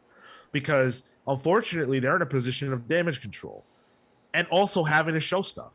It's okay. The DC film universe is in hell right now. We understand that. So put that to the side. All that stuff got delayed anyway. All right, fine. Batgirl, Blue Beetle, these are waiting in the wings. Give us something that we can cheer about and get excited about that has nothing negative attached to it. Yep. And, put your head down, do the presentation, leave the presentation, and hope for the best for the next year of DC. Yep. And I think if they do focus on the Flash in any regards, because I believe there are 2 Ezra Millers in that Flashpoint movie, if Yes. rumors are to be believed. You're right. At least 2, yeah. Focus on the multiverse. People love the multiverse idea right now. Yep. Focus on it's going to be a trek through the multiverse. Like focus on the big idea rather than the character and the actor on it. Maybe tease the multiverses that the Flash is going to visit. So I don't know. Like maybe also flesh out what your DC multiverse is, because that's a big question mark that nobody really understands. Like where does the Batman fit? Where does Joker fit? And I think they plan to use the Flash movie to do that. And that's Yeah. why I kind of feel like that is a murky spot. Yeah. Because I don't even know if WB Discovery knows the answer. Yeah, and I think there's an easy pop here too for WB Discovery in terms of the Deadpool showing up. Have Cena show up as Peacemaker, announce season 2. There you go. That'd be There- awesome. That's Easy hot. pop. That's hot. And then you can even get into the Penguin show. Oh, true. Yeah. Oh, that's right. Yeah. Yeah. Yeah, I'm you honestly sure more could. excited for their shows. After what like Doom Patrol is and watching Peacemaker, like their shows are pretty damn good. I know there is love for Titans too. I couldn't do it, but like Peacemaker was honestly fantastic. So man, make Cena your I guess poster boy for some of your DC universe. Can you imagine if he Summer becomes the Cena, poster right? boy of WB Discovery, DC Films, and WWE? That's What- nuts. What happens if they're sent out on a mission to Kandak? And Could work. Yeah. That'd be fucking wild. Rock versus Cena. Yeah. Yeah. There we go. That worked out well last time. Wow. I mean, I think so. You know what this means? WB needs to now secure the next big WWE superstar, Logan Paul. All right. Sony I'd took even the other one in joke Bad about Bunny, that. That's so not you know. fun. It's unfortunately it's actually true that Logan he's- Paul is in he the signed a WWE WWE contract. Wait, Yeah. what? Yeah. Yeah, genius He move on wrestled at WWE's part. WrestleMania. Fucking amazing Didn't- move on didn't their he part. do like one of those boxing YouTube creator boxing things or whatever? the Yeah. He's Yeah. done several of them. fuck? Which have Jesus. been ludicrously popular and profitable. So, Yep. dude's a genius. I'll be honest there, but All right. So the last bit that I want to break into is the DC comic stuff at San Diego Comic-Con. So they do have a few things that they're going to be going into. We have a Jim Lee and Friends panel. Hey. Join world-renowned comic book artist and DC publisher and CCO Jim Lee in this can't miss panel featuring some of his comic book colleagues to talk with them about some of the top secret comic books coming from DC. Damn, you sure you got all his titles there, Sean? They didn't include the word legendary, so I Oh, feel like that was okay. missing. Okay. But that's cool. You know, it'll probably, I guess this is now their cup of Joe or whatever, Jim Lee and Friends.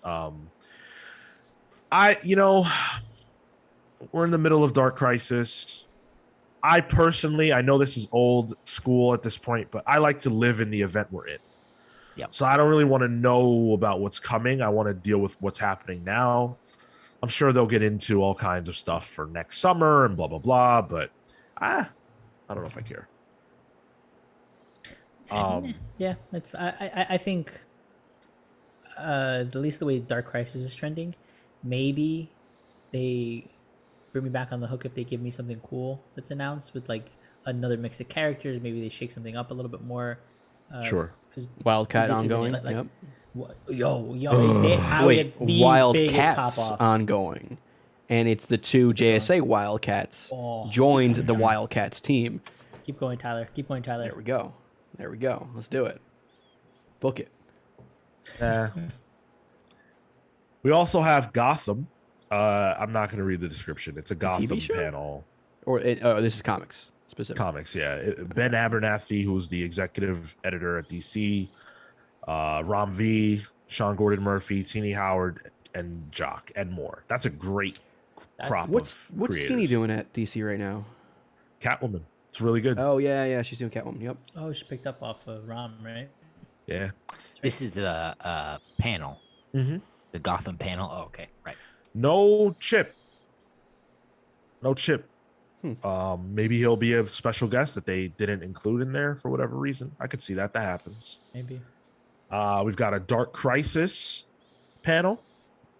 So they're gonna, have Joshua Williamson, Daniel Semper, Megan Fizz-Martin, Tom King, Jeremy Adams, and more. So they're gonna talk about some of the tie-ins and the main book and stuff like that.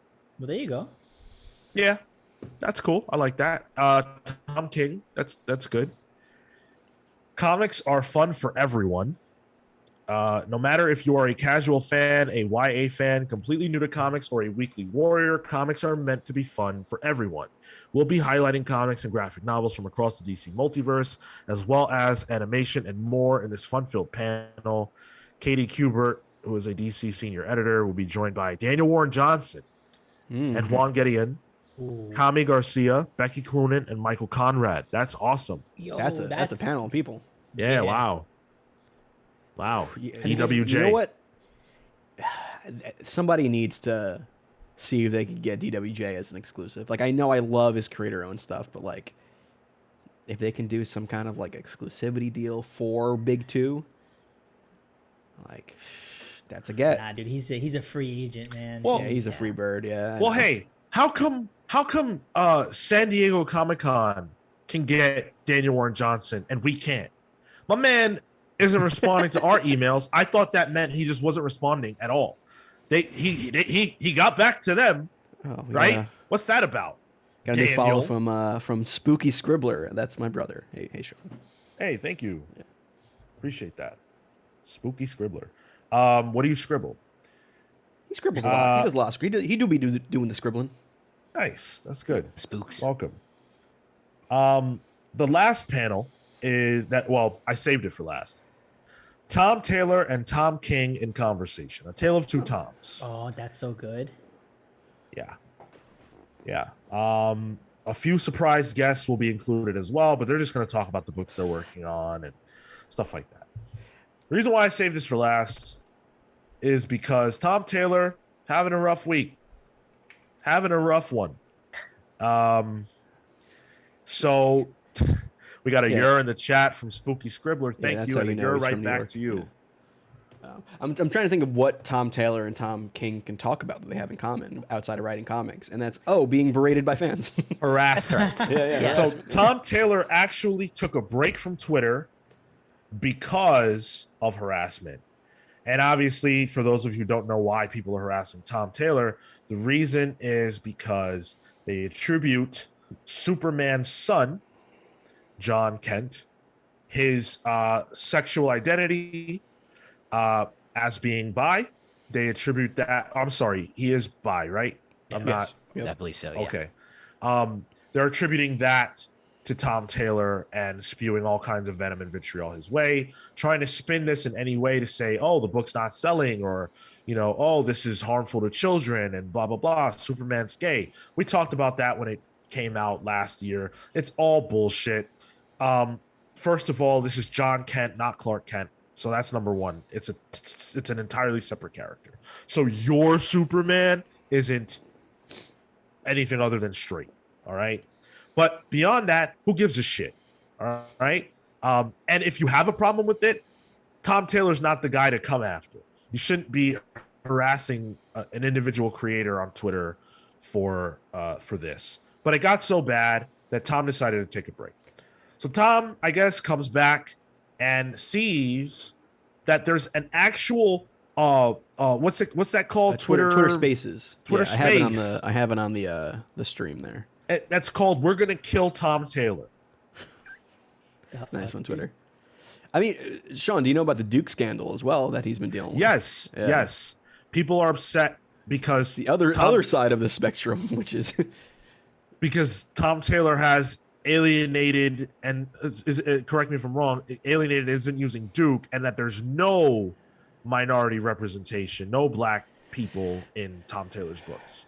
Yeah, from what I remember, it was sparked. Yeah. It was sparked by a variant cover of Nightwing, Right. that was an homage to the Brady Bunch. You know, the squares and stuff, and it had all the supporting cast of Nightwing, which is essentially all of the Robins. So it had Red Hood, Barbara, it had Cassie and Stephanie. I think Damien was on there, but no Duke. And the dedicated Duke fan base was not having that. And pretty much assumed because of that meant that Tom Taylor is erasing Duke's kind of legacy as a Robin. Right. And he hasn't popped up in the Nightwing book, right? I haven't. No. It's He hasn't really had much interaction with Dick Grayson, honestly. Most of the time when Duke was around, Dick Grayson was memoryless, you know? Well, Duke rather is, an old character at this point. New in comics, but isn't Duke from 2013? Yeah, Too, right? Snyder creation. Snyder's at run, least during yeah. Snyder's run, yeah. Duke's almost 10 years old now, so Duke has a place, and I don't like it. I don't like the fact that Duke isn't included in some of that stuff. I think that's messed up, and I wish Duke was on that cover, and I wish Duke was in. If Nightwing is featuring all the Robins, I think that's a great place for a Robin, but that doesn't have anything to do with death threats. Because Tom King created a bi Superman, John Kent. I'm sorry, Tom Taylor. But yeah, like it's complete bullshit, and Tom Taylor's having a hard time. There are a lot of people in our community who really like Tom Taylor. I'm just throwing this out there. You do what you want. Maybe head on over to Twitter at Tom Taylor. Let him know you enjoy his work. Maybe be a nice. Check out his Suicide Squad. I believe you guys were pretty hot on it, right? I was. You guys. Yeah, you were. I enjoyed it. Yeah. I enjoyed that run. Tom Taylor's Wolverine saga. Very with good. Laura Kinney. Fantastic. Excellent. I might have to go at Tom Taylor about that. Yeah, really good stuff. His Dark Ages book that just came out of Marvel. Right. Fun shit. You cut up with that one? I did. It was very good looking. It had Devil Dinosaur, Deadpool, and Doctor Doom. So it had the 3 Ds, in my opinion. So The triple Ds. Actually, that's 5 Ds. Devil, Dinosaur, Daredevil, Doctor Doom. Yeah. Dark Knights of Steel also. Mm-hmm. That's been good. So Injustice. He's I really enjoyed Secret Six. His indie, what I think is Boom. 7 Secrets. 7 Secrets. That's what it is. Yeah, really enjoyed that. I think it's a fun ass book. Yeah. Yeah. So little praise due for Tom Taylor, I think. And I would love it if there could be even just a slight push on our end, to make the guy feel a little bit better, having a rough one. Yeah, instead of complaining about Nightwing, read it. It's fucking good. It's Eisner nominated. It's really, really fucking good. And that's what kills me is that the complaints are disingenuous because they're coming from a group of people who are using that as a way to drive hate about Taylor because they're already mad about John Kent. That's why I'm not putting credence on it. Like, do I have feelings about it? Maybe, but it's so you not think they're the genuine. same people? You think it's the same group? or the same type? I don't think so. I think it's literally these guys getting done on both. He's getting Eiffel Towered right now. He's getting fucked from both ends. I'm not saying that there aren't people who are genuinely upset about the Duke thing. I'm saying that I believe that that's being driven by these people. Spooky says, gotta say, you know what? I'm not gonna read that. Yeah, you didn't have to. Yeah, I'm not gonna read that. That's my brother, guys. You can ignore what he says. Yeah. Tom's a really nice guy. Tom Taylor's a really good guy, by all accounts. So I mean, I wanted to throw that in there. I want to end the show on a nice note, but that's our conversation about Comic-Con. I'm really excited for San Diego Comic-Con. I really am. And I'm like, whatever. But this year, I think there's something to be hyped about. Fingers crossed I go. You're planning to go? I might for work. We'll see. Waiting to hear back. Wow. Hey. Okay. Marco on the streets. Here we go. You can't come here for Thought Bubble then. You gotta drag some fucking new Comic-Con variant of COVID. You're gonna get monkeypox, go. This poor suffering island. I'll be over it. Are you guys like proud of it being poor suffering in an island? Oh, stiff upper lip and all that. Yeah, exactly. It sounded like you said that through like gritted teeth. Yeah, that's that was how the you point. say it. Oh, okay. Okay. Let us know your thoughts about San Diego Comic-Con. Are you excited? What are you looking forward to? What are the top announcements that you need for this con to be a good one? And I can't believe I forgot this. I was dying to talk about this. One last thing. What does this mean for the fandom? Oh man, out of all the years, I need some dome. I need fandom this year. You know, come on. I'm missing out on fandom this year too. Damn, shit.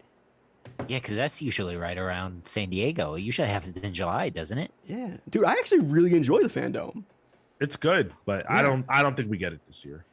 Man, Or alternatively, maybe that's why DC's announcements are so sparse for San Diego. Maybe they're saving stuff for that, for the fandom. did we get Marvel's fan head this year? Oh wait, I guess that's the wrong.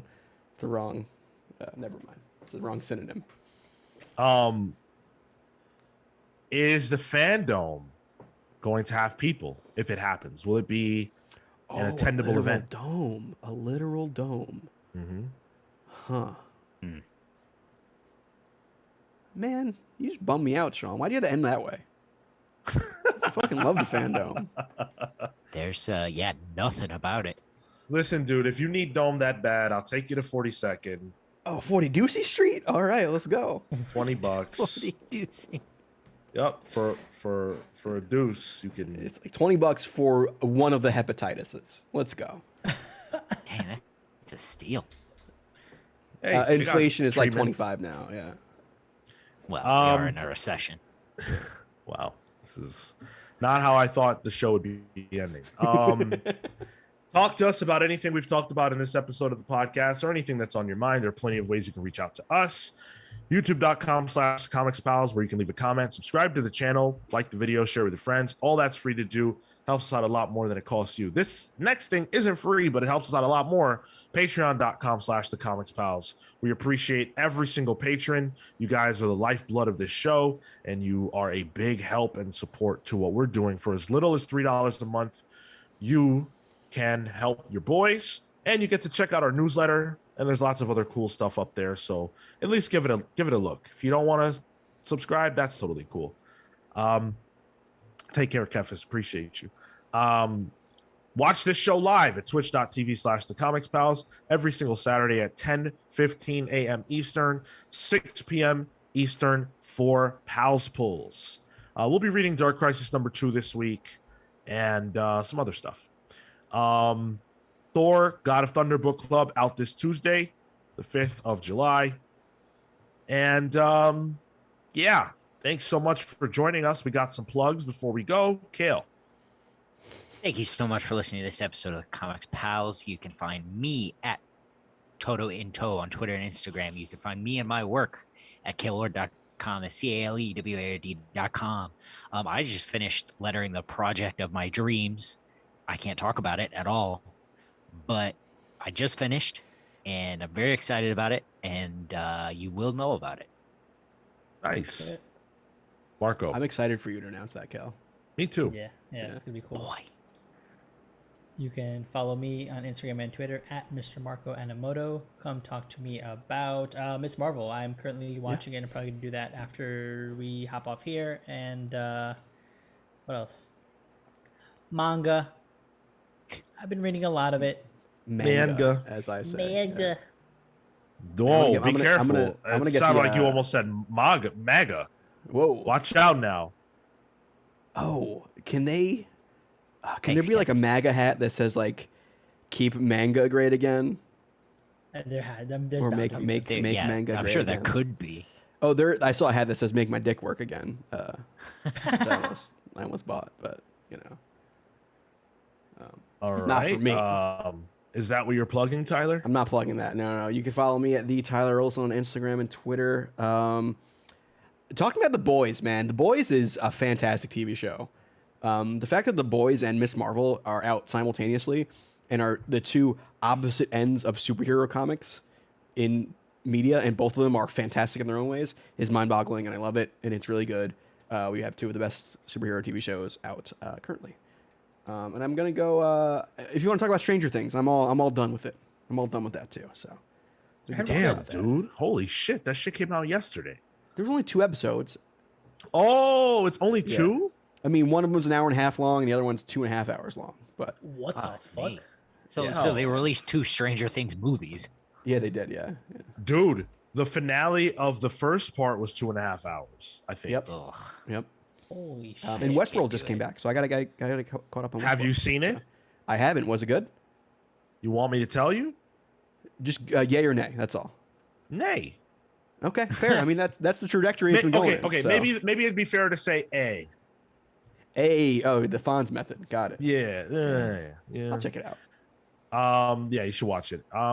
As for me, you can follow me on Twitter and Instagram only at Sean Soapbox. I have been stressed the fuck out, so I haven't had much time for anything that I like.